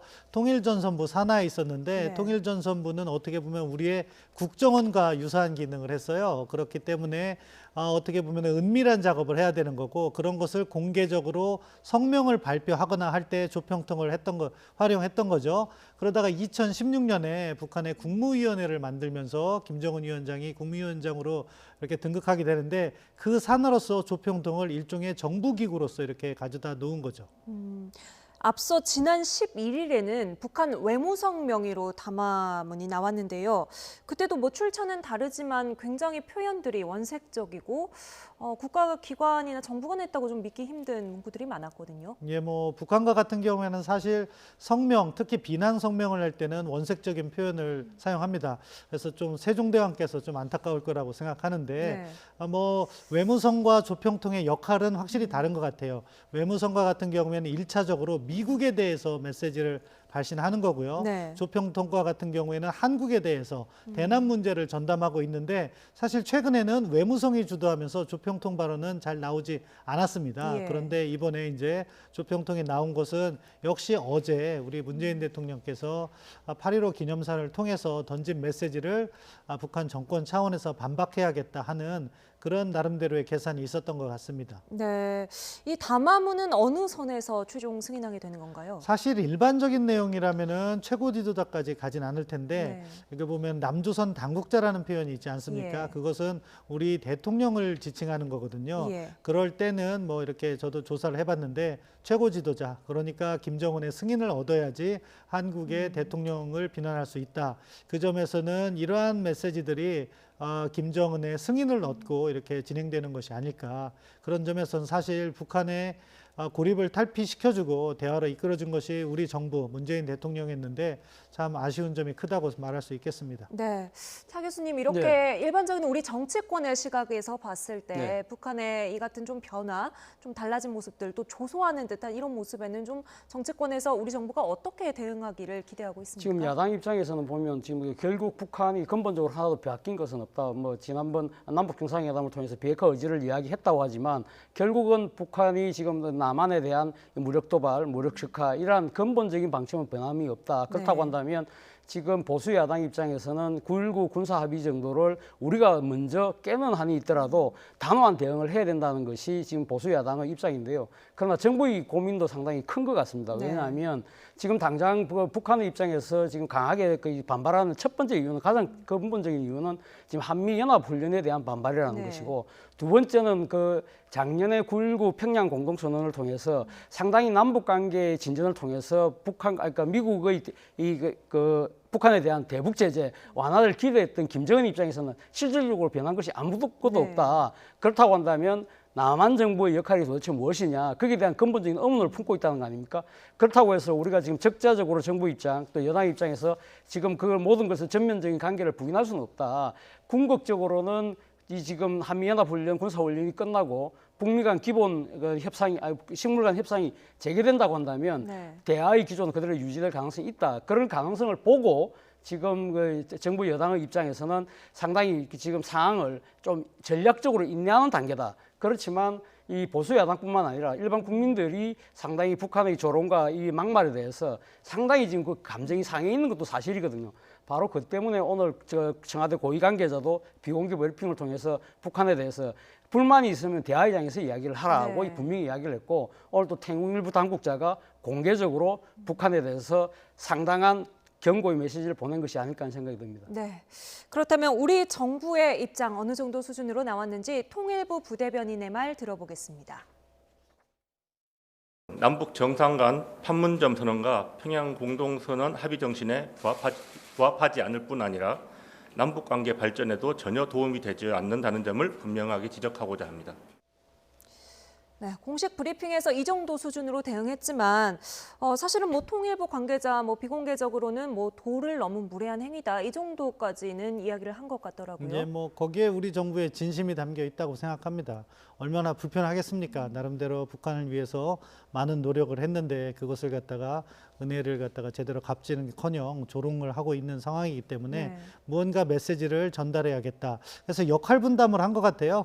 방금 화면에서 보는 바와 같은 공식 성명은 우리가 어떻게 보면 예의를 갖춰서 이야기를 하고 대신에 백그라운드 브리핑이라고 하잖아요. 네. 어느 분인지를 밝히지 않고 메시지를 전달해서 당국자의 이름으로 나가는 건데 당국자의 이름은 북한의 무례한 행동이라는 우리 정부의 속내를 갖다가 이렇게 전달하는 약간 두 가지 차원의 접근을 했다고 보는데요. 그 부분은 적절했다고 생각합니다. 다만 이런 것들이 조금 더 일찍 했어야 된다고 생각해요. 지금 이것이 계속해서 반복되는 과정에 있기 때문에 우리가 대응을 적시에 못함으로 해서 국민적인 불만이 상당히 쌓이고 그러다 보니까 이 정도 메시지가 한 2주 전이나 3주 전만 나왔으면은 이런 국민들의 불만이라든가 불신이 적었을 텐데 약간 늦게 나왔다. 그리고 이제 이것을 갖다가 공식화한다는 측면에서는 이제 만약에 북한이 추가 도발을 한다면은 당국자가 정면에 나서서 한마디 정도 해주면은 이 상황은 넘어갈 거라고 생각합니다. 왜냐하면 북한이 지금 이 상황을 오래 끌고 가진 않을 것 같아요. 결국 연합군사 훈련이 끝나면 북미 간의 비핵화 실무 협상을 하게 될 것이고 그러면은 이제 수위 조절을 다시 할 거예요. 그렇기 때문에 이번 어떻게 보면 라운드의 북한의 도발과 한국에 대한 비난은 좀 있으면 멎을 거라고 생각하는데요. 이런 것들이 관행이 되지 않기 위해서 우리 정부도 북한의 또 이렇게 모욕적인 발언에 대해서는 한 번쯤은 공식적으로 제지를 해줄 필요는 있다. 그렇게 생각합니다. 앞서 이제 차 교수님께서 전략적 인내라는 말씀을 하셨는데 이 전략적 인내는 어느 정도 선까지 발휘를 해야 됩니까? 청와대에서 말씀하신 그 워딩은 지금쯤은 나올 때가 된 건가요? 저는 조금 더 강한 표현이 나왔어야 된다고 생각하는데요. 이제 그러니까 거기에서 이제 북한에 접근하는 방법이 다른 거죠. 우리 정부의 생각은 그런 것 같아요. 이 남북 관계가 이 정부의 성과 사업이 될 수밖에 없는 현실적인 한계가 있기 때문에 가능하면 북한을 자극하지 않겠다. 그런 기조에서 로키로 접근하는 거죠. 북한이 어떻게 보면 지나친 행동을 했더라도 우리가 남북 관계를 이어간다는 기조 하에서 크게 비난을 하지 않았는데 제 개인적인 경험과 생각을 보면요. 북한은 어떠한 우리 정부의 북한에 대한 입장보다는 조건이 더 중요한 것 같아요. 따라서 여건이 조성되면 우리가 할 말을 하더라도 북한은 대화로 복귀한다. 그렇기 때문에 오히려 우리가 북한에 대해서 끌려가기보다는 미국하고 공조해서 한국하고 협조가 잘 돼야지 미국과의 대화가 진행될 수 있다는 걸 우리가 간접적으로 보여줌으로 해서 북한이 한국 정부에 대한 모욕이라든가 비난을 어느 정도 스스로 자제하게 만드는 것이 가장 현명한 해법인 것 같습니다. 네. 안 그래도 이 청와대 대북 정책에 할 말이 많은 보수 야권에서는 북한 당국의 이딴 담화문 발표에 공세의 수위를 높이고 있습니다. 여당은 어렵게 차린 밥상을 자꾸 물리는 북한이 야속합니다. 정치권 반응 들어보시죠. 대통령께만 한 조롱입니까? 대한민국 국민들을 향한 조롱입니다. 국민들이 조롱을 당하고 있습니다. 북한의 미사일 도발과 남북 대화 거부도 한반도 평화 프로세스의 일환인지 정부는 즉각 답해야 합니다. 북미 간의 비핵화 등의 실무 협상이 있을 텐데 그런 과정에서도 큰 도움이 되지 않을 거라고 생각해요. 네, 자유한국당과 바른미래당에서는 북한에 대한 대응 수위를 지금보다 더 끌어올려야 한다 이런 입장인 것 같습니다. 앞서 신범철 센터장께서도 조금 더 강한 대응을 주문하셨고 차 교수님은 어떻게 생각하십니까? 예, 저도 마찬가지로 사실 좀 만시지탄의 생각이 듭니다. 사실 조금 더 정부가 빨리 그러니까 북한의 이 도발에 대해서 강력한 메시지를 발했다면 어땠을까? 그러나 아마도 문재인 대통령의 고민 속에는 아마 어제 8.15 경추사를 통해서 북한에 대한 우회적인 그 경고 정도만 하는 것이 오히려 상황 관리가 유리할 거라고 판단했던 것 같아요. 그런데 그것이 아니라는 것이 오늘 지금 드디어 밝혀진 거 아닙니까? 그렇다고 한다면 좀 더 이 그 대북에 대한 경고의 메시지 수위는 좀 더 끌어올릴 필요가 있다. 그렇다고 해서 지금 당장 할 수 있는 것은 아니고 무슨 추가 도발이라는 계기가 있을 때는 그렇게 할 필요가 있는 것 같고요. 또 한편으로는 저는 뭐 북한과의 물밑 접촉을 통해서 계속적으로 우리의 메시지를 제대로 전달할 필요가 있다는 생각이 듭니다. 뭐 최근에 밝혀졌습니다만은 서훈 국정원장이 몇 달 전에 또 북한의 새로운 통전부장과 이 판문점에서 비공개 회담을 했다는 거 아닙니까? 물론 뭐 그런 그 접촉뿐만 아니라 아마 다방면의 아마 접촉이 있을 가능성이 저는 높다고 보는데요. 이 접촉이 있다고 한다면 이런 식으로 그러니까 조롱과 막말을 통해서 이 우리나라의 여론 자체가 반북 여론으로 그러니까 선회할 경우에는 북한이 결코 도움이 되지 않는다는 사실을 분명히 전달할 필요가 있고 앞서 우리 센터장님께서 말씀하셨습니다만 미국과의 대화에 있어서 한국은 조력자이지 이 소위 말하는 해방군이 아니라는 사실을 북한에게 분명히 전달해 줄 필요가 있지 않을까 하는 생각이 듭니다. 네. 이 와중에 북한이 오늘 또 발사체 2발을 쏘아 올렸습니다. 이 재원이라든지 발사 지점 같은 거 어떻게 분석이 됩니까? 예, 뭐 일단 재원과 관련해서는 최근 북한이 보여주고 있는 신형 3종인 거죠. 근데 거리가 230km, 고도가 30km면은 이스칸데르 미사일은 아닌 것 같아요. 그러면은 북한이 이야기했던 대구경 방사포라든가 또는 신형 미사일일 가능성이 높다. 그렇게 보고요. 중요한 건 이번에는 거리라고 생각해요. 발사 지점. 강원도 통천인데요. 지금 화면에서 보여주는 것처럼 군사분계선에서 50km밖에 떨어지지 않아요. 이것은 북한이 의도적으로 우리 정부를 압박하기 위해서 가까이에서 발사했다. 왜냐하면은 저희가 작년 9월 19일 날 이렇게 체결한 판문점 선언 군사분야 부속합의서가 있잖아요. 그것에 구체적인 위반 아닐지 몰라도 군사분계선에서의 군사훈련이나 포사격을 갖다가 제한하는 것을 담고 있는 거죠. 그런데 이번에 아주 군사분계선에서 가까이 발사했다는 것은 그만큼 자신들의 불만을 한국 정부에 알리고 싶어 했다. 그렇게 평가합니다. 앞서 센터장님께서 한미연합훈련이 끝나면 좀 상황이 바뀔 거라고 말씀하셨는데 거꾸로 말하면 그 훈련 끝나기 전에 또 추가 도발할 가능성도 있는 건가요? 사실은 주초에 북한이 과학자들을 승진을 시켰잖아요. 103명을. 그래서 일단 도발이 어느 정도 끝났다 저는 평가를 했습니다. 연합군사훈련도 다음 주면 끝나게 되니까요. 그런데 이번에 다시 이렇게 도발을 했다는 것은 한두 차례 더 할 가능성도 있다고 보여지는데요. 아무튼 연합군사훈련을 빌미로 자기들이 필요한 군사 실험도 하고 있는 것으로 보여지기 때문에 한두 차례 더 한다고 해서 지금 한반도 전략 상황이 근본적으로 바뀌지는 않는다고 생각합니다. 더 중요한 것은 사실 9월 초로 예정돼 있는 북미 간의 비핵화 실무 협상이고 그 실무 협상을 통해서 우리가 제대로 된 비핵화의 길로 이끌어 나가는 것이기 때문에 군사훈련은 군사훈련대로 우리가 억제력을 구비하는 노력을 강화하고 그리고 다가올 비핵화 실무 협상에 대해서 우리가 철저한 한미 공조를 미리 해나가는 것이 중요하다고 생각합니다. 지금 뭐 미국에서는 한반도와 조금 분위기가 사뭇 다르게 전달이 되는데 트럼프 대통령이 지난번 판문점 회동 트위터를 통해서 제안을 하니까 10분 만에 김정은 위원장에게서 전화가 왔다 이렇게 밝혔습니다. 뭐 양국 정상 간에 뭐 한 라인이 설치가 된 건지 계속해서 트럼프 대통령의 일단 트위터는 주시하고 있다는 것 아닙니까? 예, 한 라인 정도는 아니라고 보고요. 트럼프 대통령이 약간 과장을 한 것 같습니다. 아마 뭐 뉴욕 채널을 통해서 트럼프 대통령이 트윗을 올렸을 때 그 트윗의 내용이 정말로 트럼프 대통령이 올린 내용이냐. 왜냐하면 자기들 나름대로 김정은 위원장에게 보고를 해야 되기 때문에 뉴욕 채널을 통해서 확인을 하지 않았나 싶어요.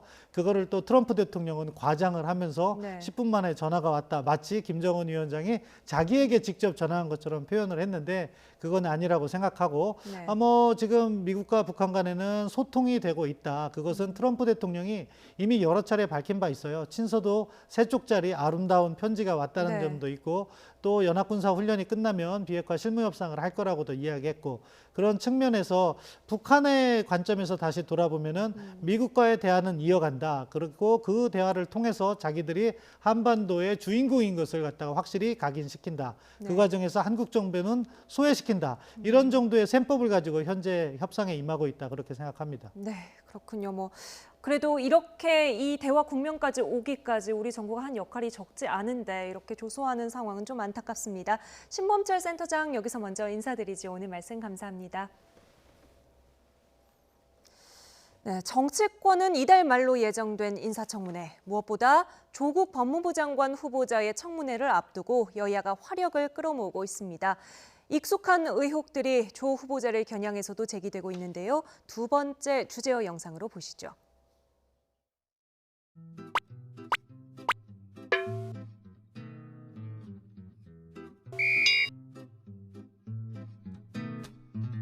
조국 후보가 직접 제작한 산호맹 기관지 우리 사상이라는 책을 제가 가져왔는데요. 여기에 무장 봉기까지 선동을 하고 있습니다.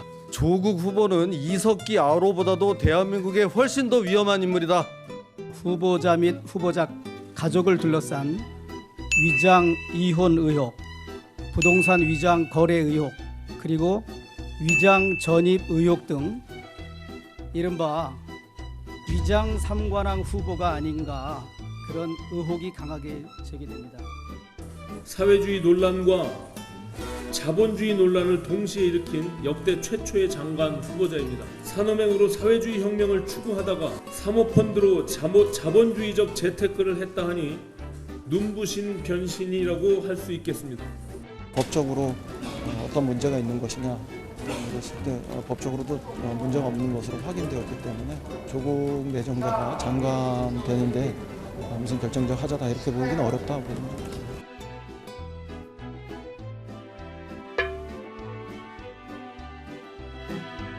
조국 후보자의 사법개혁 의지와 능력은 의심하지 않습니다.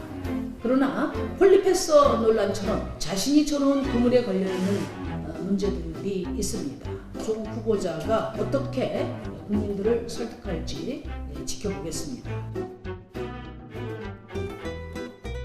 지금 언론에서 저에 대해서 여러 가지 점에서 비판, 의혹 등을 제기하고 있는 걸 잘 알고 있습니다. 10억 원 넘는 돈을 투자하신 판단 근거가 무엇인가요? 국회 청문회에서 고상이다 답변드리겠습니다.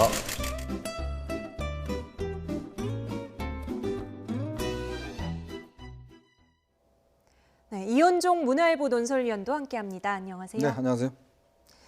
네, 휴일 사이에 불거진 조국 후보자 가족의 사모펀드 투자 약정 논란부터 짚어보겠습니다. 일단 금액이 엄청나네요. 그렇죠. 원래 우리가 이제 펀드라는 것은 이제 우리가 소액으로도 할 수가 있거든요. 일반인들이 많이 하시는 건데 이 사모펀드 같은 경우는 이제 주로 돈이 있어야 됩니다. 그러니까 돈이 있는 분들이 어떤 특정 목적을 위해서 운영하는 것인데요. 특히 이번에 이제 조국 후보자의 가족들이 한 펀드 같은 경우는 일단 100억 정도를 이제 계산해서 그 중에서 일단 약정은 한 75억 정도를 했어요. 그리고 현재 금액 들어간 것은 한 10억 5천만 원 정도 들어갔습니다. 그러니까 이렇게 이제 사모펀드를 가지면 특정하게 이제 운영할 수가 있는 거거든요. 원래 이제 민정수석이 되면 그 자신이 가지고 있던 주식을 일단 팔아야 됩니다. 그래서 아마 조국 후보자가 가지고 있던 주식을 팔고 그 일단 펀드에다 넣은 것 같아요. 근데 물론 뭐 75억이 약정이라고 해서 다 넣을 필요는 없습니다만은 어쨌거나 지금 신고한 재산이 한 58억 정도 되지 않습니까? 물론 그게 이제 현 시가대로 하면 100억이 넘어요. 왜냐하면 이게 다 공시지가 정도로 이렇게 했을 거니까요.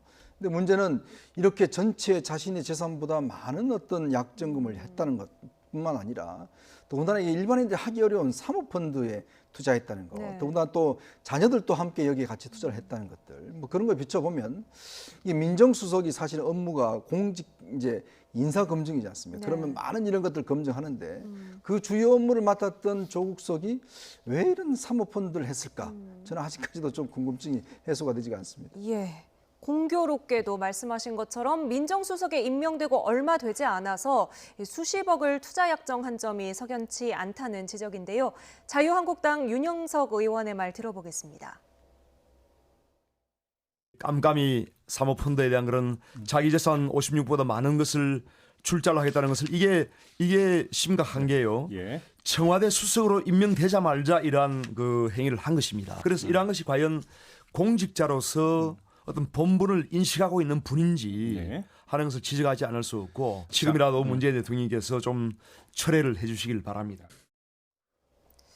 민정수석 임명 직후이니만큼 시기적으로 좀 오해를 살만하다는 건데 앞서 이현종 의원 말씀하신 대로 주식을 처분해야 했기 때문에 그 돈을 이제 펀드에 집어넣은 거다. 지금 조 후보자 측은 그렇게 설명하지 않습니까? 그렇죠. 그러니까 그 당시 한 10억에 가까워 10억이 넘는 그러니까 주식을 갖고 있었는데 고위공직자가 되면 자신의 직위를 이용해서 상당히 사적인 영리를 취할 가능성이 높기 때문에 주식을 백지신탁하거나 강제 매각할 수밖에 없는 상황이었기 때문에 그래서 그러니까 그걸 갖다가 현금화 시켰고 그 돈을 투자를 찾다 보니까 소위 말해서 지금 사모펀드 이것도 말 그대로 그러니까 지금 조국 수석 후보자의 이야기에 의하면 일종의 블라인드 투자다. 어디다 투자를 했는지도 모르겠고 실질적으로 지금 상당한 또 적자가 나고 있다. 그렇다고 한다면 자신은 당시 그러니까 지금 주식에 대한 직접 투자는 금할 수 있지만 금해져 있지만 펀드에 대한 간접 투자 자체는 법적으로 문제가 없는 상황이기 때문에 그렇기 때문에 법적인 하자가 없다는 것이 조 후보자의 지금 주장인데 말입니다. 그러나 앞서 뭐 말씀하신 것처럼 지금 그 약정 규모가 자신의 지금 공식적인 재산보다 훨씬 더 많다.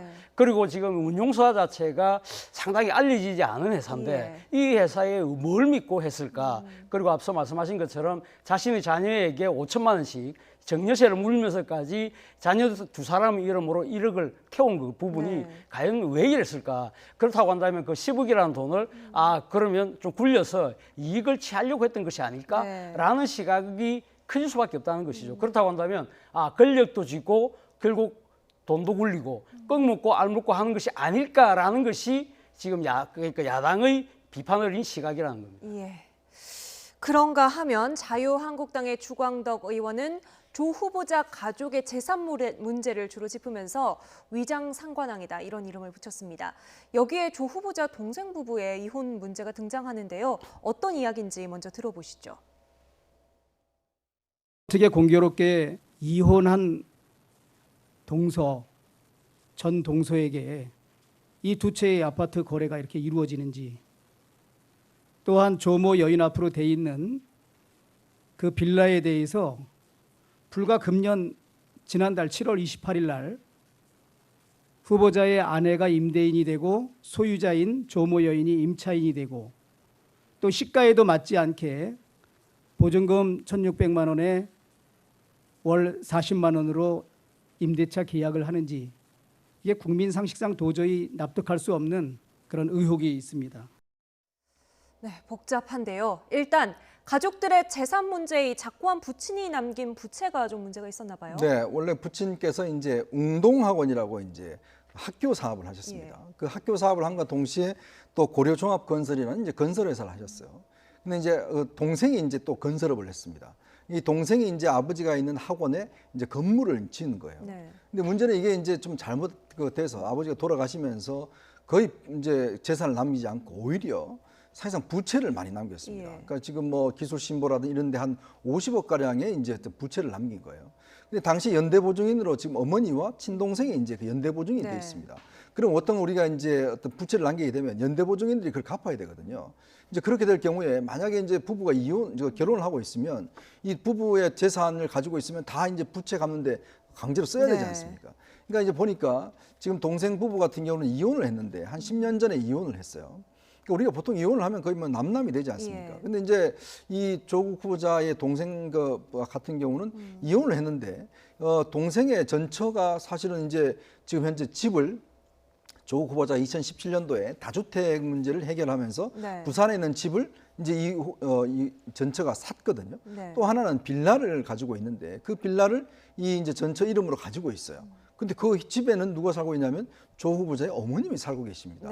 자, 그리고 또 조 후보자의 동생도 그 집 주소가 그쪽으로 돼 있는 거예요. 그리고 지금 그 경비원들 등등의 이야기에 따르면 같이 살고 있다는 또 이야기도 있어요.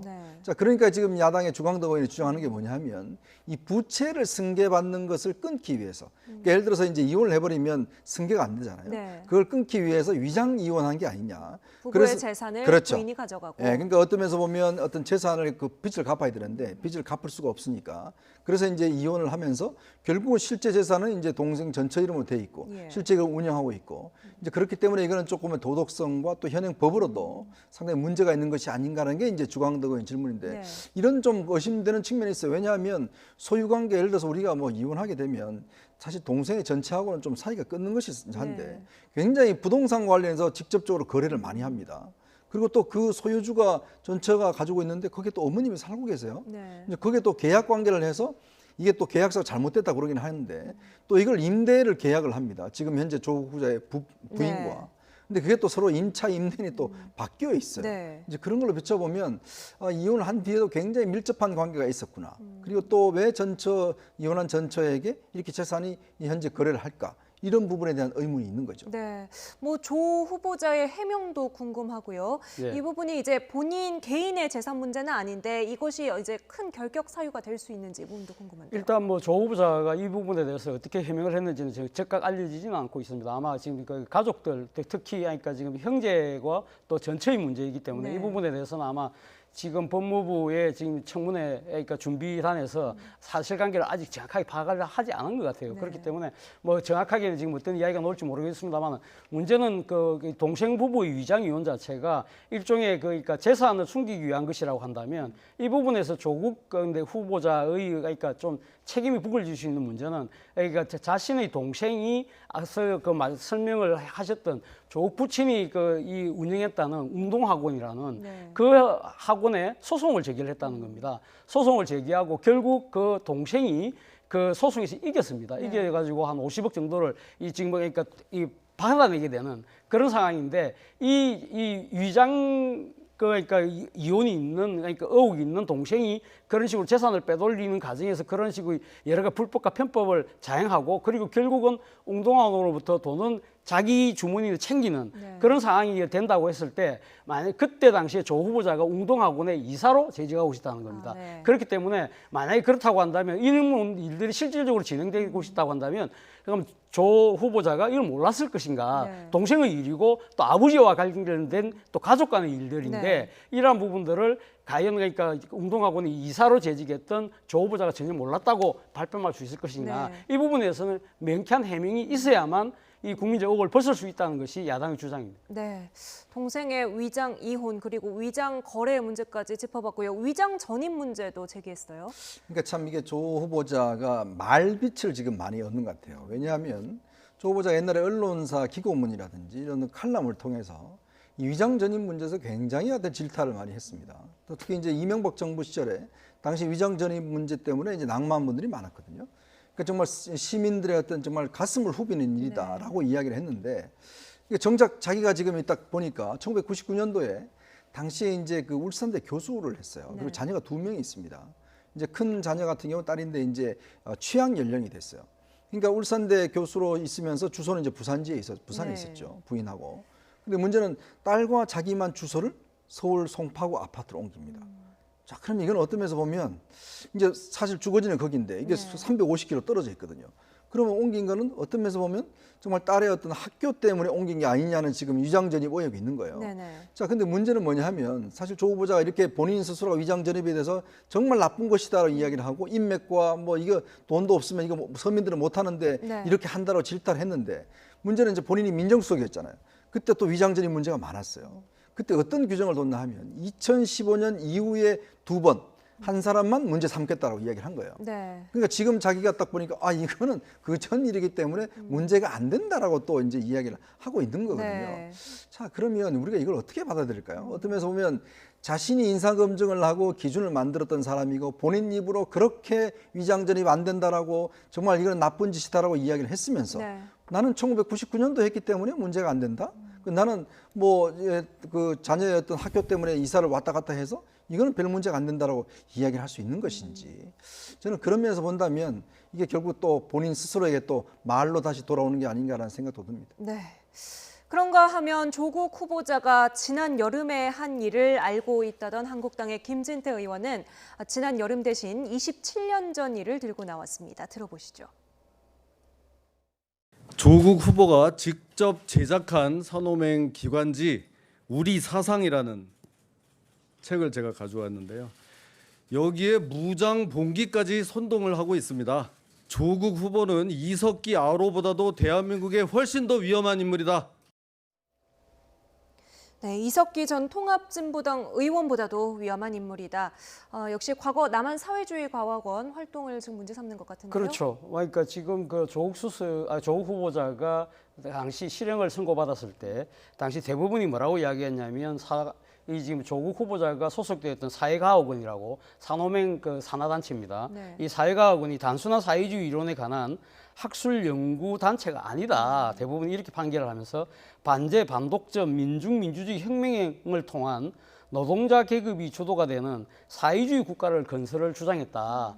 그렇기 때문에 헌법이 지금 규정하고 있는 민주적 기본 질서와 용납할 수 없다는 것이 대부분의 판결이었고 네네. 바로 그 판결에 근거해서 지금 이 김진태 의원이 주장을 하는 겁니다. 그리고 지금 오늘 김진태 의원이 들고 나왔던 그 바로 이 잡지, 이 우리 사상 2호라는 것이 사회과학원에서 당시 만들어냈던 일종의 기간지 성격의 잡지인데 네. 이것을 지금 조국 후보자가 직접 제작하고 편집했다는 것이 김진태 의원의 주장입니다. 그런데 예. 지금 조국 후보자는 이 사건, 사실은 이 법무장관 지명되기 이전에도 산호맹과 관련돼서는 자신이 뭐라고 이야기를 했냐면 사실은 산호맹은 자신은 직접적인 조직원은 아니었고 자신의 선후배들이 많이 도와달라고 해서 자기가 그 당시 강령을 쳐다보니까 지금 소위 말하는 진보정당 수준의 강령이라서 네. 그냥 자기가 조금 도와주는 입장이었지 깊숙하게 관여하지 않았다는 것이 이 법정에서 줄곧 이 주장했던 부분이거든요. 예, 그 어쨌든 과거에서부터. 과거서부터. 근데 법정에서 어쨌든 조국 후보자에 대해서 유죄를 인정했다는 것이죠. 네네. 바로 그런데 문제는 김진태 의원이 주장하듯이 지금 이 조국 후보자가 부인하고 있는 깊숙한 그러니까 개입하지 않았다고 했지만 이 진짜 실제 이 잡지를 만약에 만들어냈다고 하는데 깊숙하게 제작이 됐다고 한다면 네네. 사실은 그동안의 해명 자체를 사실과 어긋나는 거잖아요. 네. 그렇다고 한다면 한때는 그러니까 국가 전복을 꿈꿨던 사람이 과연 어떻게 법치를 다루는 법무부 장관이 될 수 있느냐는 야당의 주장에 대해서는 국민적 우려가 커질 수 있는 소지는 있어 보입니다. 네. 조국 후보자는 각종 의혹과 관련해서 국회에서 소상하게 답하겠다면서 오늘은 또 말을 아꼈습니다. 들어보시죠. 지금 언론에서 저에 대해서 여러 가지 점에서 비판, 의혹 등을 제기하고 있는 걸 잘 알고 있습니다. 인사청문회를 앞두고 있기 때문에 국회에 가서 소상하고 진솔하게 답변드리겠습니다. 감사합니다. 네, 응도하겠습니다. 10억 원 넘는 돈을 투자가 친 판단 근거가 무엇인가요? 국회 청문회에서 소상히 다 답변드리겠습니다. 지금 인사청문 준비단 출근길 매일 아침 저렇게 기자들이 기다리고 있는데 어떤 문제에 대해서는 굉장히 적극적으로 이야기를 하고 그렇죠. 또 어떤 날은 국회 청문회에서 소상히 답변하겠다고 조금 말을 아끼는 모습이에요. 저는 사실 이 조국 후보자 청문회 시작될 때 그래도 사실은 조국 후보자 그동안 인사검증을 담당해 왔으니까 큰 문제가 없을 것이다라는 생각을 했었어요. 근데 지금 이제 나오는 걸 보니까 이거는 좀 문제가 될 만한 문제가 있다라는 생각이 들고 특히 재산 문제와 관련해서는 조국 후보자 그동안 사실은 뭐 여러 가지 방법으로 얼마나 이빠른 소리를 많이 했습니까? 뭐 남 타인에 대해서 많은 아주 엄격한 잣대를 들이대고 이야기했잖아요. 또 친일 문제와 관련해서는 매국이냐 뭐 친일이냐 이런 이야기가 하면서 굉장히 어떤 엄하게 이야기를 했었는데 사실은 생각해 보십시오. 이 민정수석이라는 자리는 어떤 면에서 뭐 법적으로는 문제가 없겠지만 중요한 정보들을 많이 다룹니다. 자, 검찰도 있죠, 또 사정기관도 있죠 하기 때문에 그러니까 어느 정도 기간에 민정수석을 가면 저는 재산 증식이라는 것은 좀 생각을 안 할 것 같아요. 왜냐하면 주식 팔았으면 그냥 은행에 넣어놓고 있으면 되지 않습니까? 몇 년 동안. 그리고 또 이거 아니면 못 먹고 살 또 그런 재정적인 상황도 아니잖아요. 네. 근데 그걸 굳이 사모펀드를 해서 과연 돈을 굴렸어야 됐는가라는 문제를 제기를 하고 싶은 거예요. 즉 본인 스스로가 그렇게 엄격하면서 자신의 재산을 그렇게 또 민정수석 기간 동안 굴려야 되냐. 왜냐하면 최근에 헌법재판관들 같은 경우에 이미선 재판 같은 경우 주식 문제 때문에 많은 문제가 됐지 않습니까? 그걸 다 봐왔지 않습니까?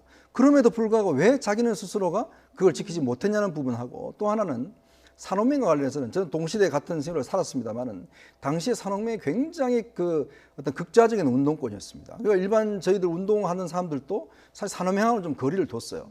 그러면 지금에 와서는 조국 후보자가 예를 들어서 좀 반성한다라고만 이야기하면 되는 문제인데 문제는 본인이 그렇게 이야기했잖아. 자랑스럽지도 후회스럽지도 않다라고 이야기를 했잖아요. 부끄럽지도 않다. 부끄럽지도 않다. 그럼 뭐라는 이야기입니까? 여전히 그런 생각을 갖고 있다는 뜻이 아닌가라는 의문을 가지잖아요. 왜냐하면 산호맹이라는 거는 기본적으로 무장봉기를 통해서 사회주의 체제로 만들자는 거였어요. 그래도 강령 실장을 했습니다. 그러면 본인이 그거 생각이 잘못됐다. 그렇게 이야기하면 되는 거예요. 근데 본인이 이 기자 인터뷰를 하면서 나는 자랑스럽지도 않고 부끄럽지도 않다라고 이야기를 하는 게 국민들 입장에서는 헌법을 수호해야 할, 즉 법치를 수호해야 할 법무장관이 그러면 이 문제에 대해서 그냥 계속 그래도 마음속에 가지고 있다는 것인가? 라는 의심을 할 수밖에 없는 거 아니겠습니까? 네. 뭐 야권이 화력을 집중하고 있고 그렇다 보니 청문회가 다가올수록 생각하지 못했던 곳에서도 여러 가지 의혹들이 제기가 되고 있습니다. 청문회 어떻게 진행될지 지켜보도록 하죠. 지금까지 차재원 부산가톨릭대 교수, 이현종 문화일보 논설위원과 함께했습니다. 두 분 말씀 감사합니다.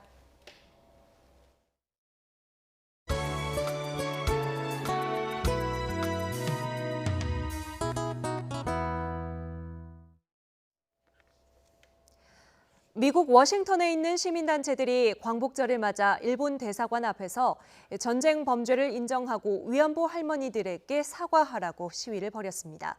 이 자리에는 3년 전에 왔지만 일본의 방해 공작으로 아직까지 안식처를 찾지 못한 평화의 소녀상도 함께했습니다. 워싱턴에서 강태욱 특파원의 보도입니다.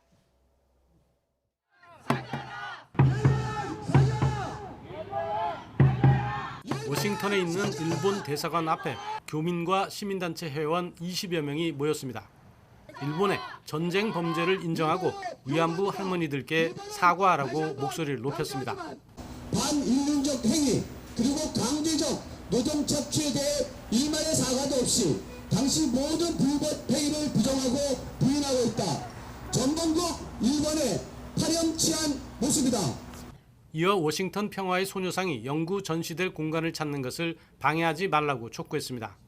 소녀상은 2016년 11월 워싱턴에 도착한 뒤 한 달여 뒤인 12월 10일 대중에게 처음 공개됐습니다. 하지만 안식처를 찾지 못한 채 지금까지 임시 거처에 머물고 있었습니다. 3년 전에 이곳 미국 워싱턴에 온 소녀상입니다. 광복절을 맞아 잠시나마 빛을 보게 됐습니다. 이번 행사 이후 소녀상은 다른 곳으로 옮겨져 영구적 설치 장소가 정해질 때까지 머물 예정입니다. 워싱턴 정신대 문제 대책위원회와 워싱턴 희망나비가 주축을 이룬 건립추진위원회가 설치 장소를 물색하고 있지만 번번이 일본의 방해 공작으로 실패했습니다. 건립추진위는 상징성 등을 감안해 워싱턴 DC 내 야외 공공장소를 1차 후보지로 염두에 두고 올해 내 건립을 목표로 장소를 찾고 있습니다. 미국의 수도이자 세계 정치 외교 중심 무대인 워싱턴 DC 한복판에 소녀상이 들어서게 될지 주목됩니다.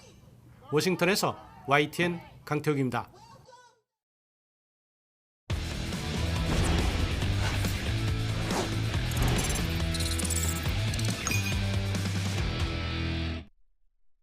스포츠 뉴스입니다. 팽팽한 투수전이 펼쳐진 프로야구 탈꼴찌 싸움에서 롯데의 레일리가 호투를 펼쳤지만 불운에 패배했습니다. 키움의 거포 박병호는 전 구단 상대 홈런을 완성했습니다. 서봉국 기자입니다.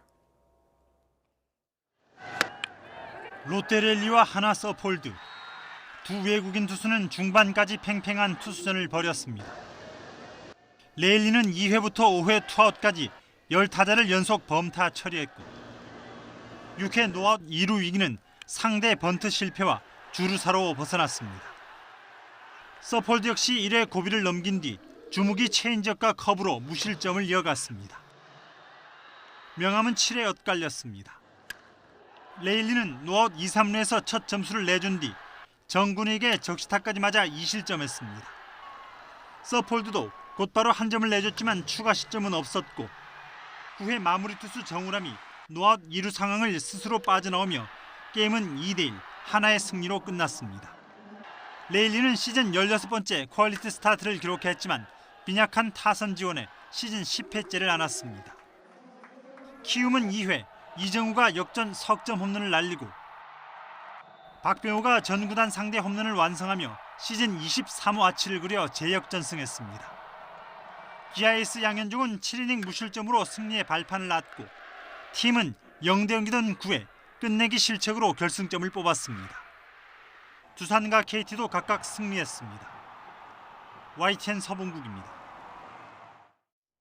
프로축구 K리그1 1, 2위 다툼에서 전북이 울산을 꺾고 선두를 탈환했습니다. 판정 항의로 출전 정지 징계를 받은 울산 김도훈 감독은 씁쓸하게 팀의 패배를 지켜봤습니다. 김재형 기자입니다. 전반까지 팽팽했던 흐름은 후반 시작과 함께 급격히 전북 쪽으로 기울었습니다. 후반 4분 울산의 패스 실수가 빌미가 됐습니다.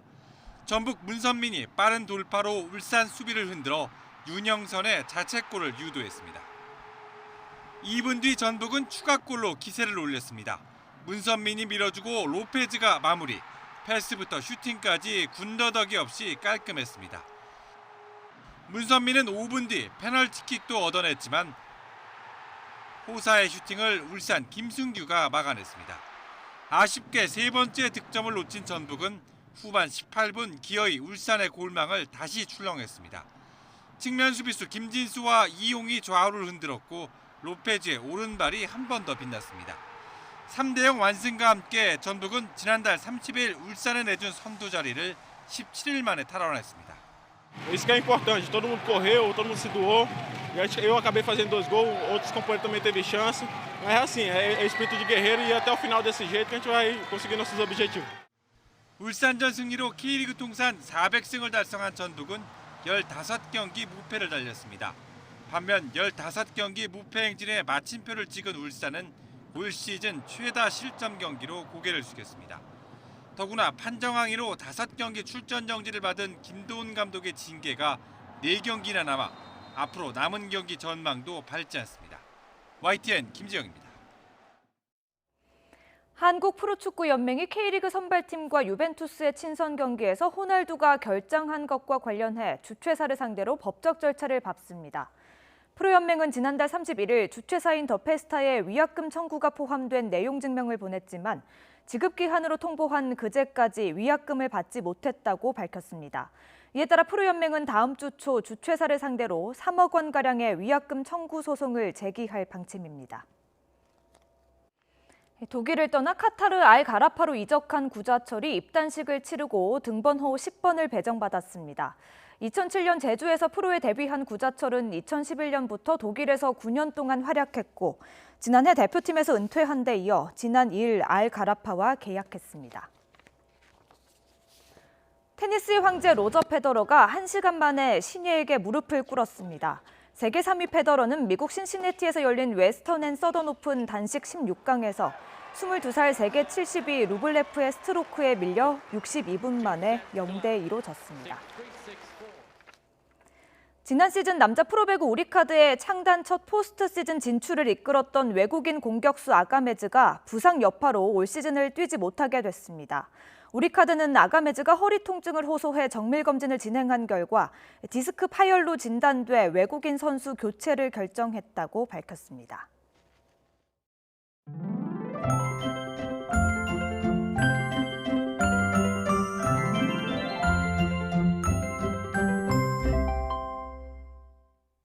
이번 주말 내내 극심한 더위는 없겠습니다.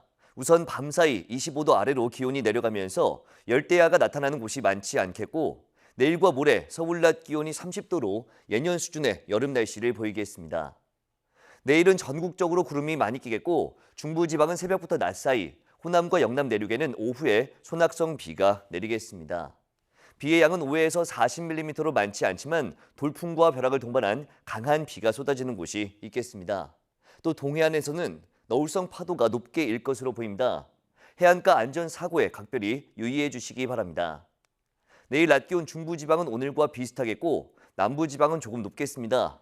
서울 30도, 대전 30도, 광주 31도, 부산 30도로 예상됩니다. 다음 주에는 기온이 조금 오르겠지만 역시 큰 더위는 없겠고 목요일에는 전국에 비가 내릴 것으로 전망됩니다. 지금까지 날씨 정보였습니다. 태풍이 지나고 괴롭던 찜통더위가 한풀 꺾였습니다. 일본의 보복에 북한의 도발에 여러모로 요란했던 여름도 어느덧 막바지를 향해 가는 것 같습니다. 금요일 뉴스나이트 마칩니다. 편안한 주말 보내십시오.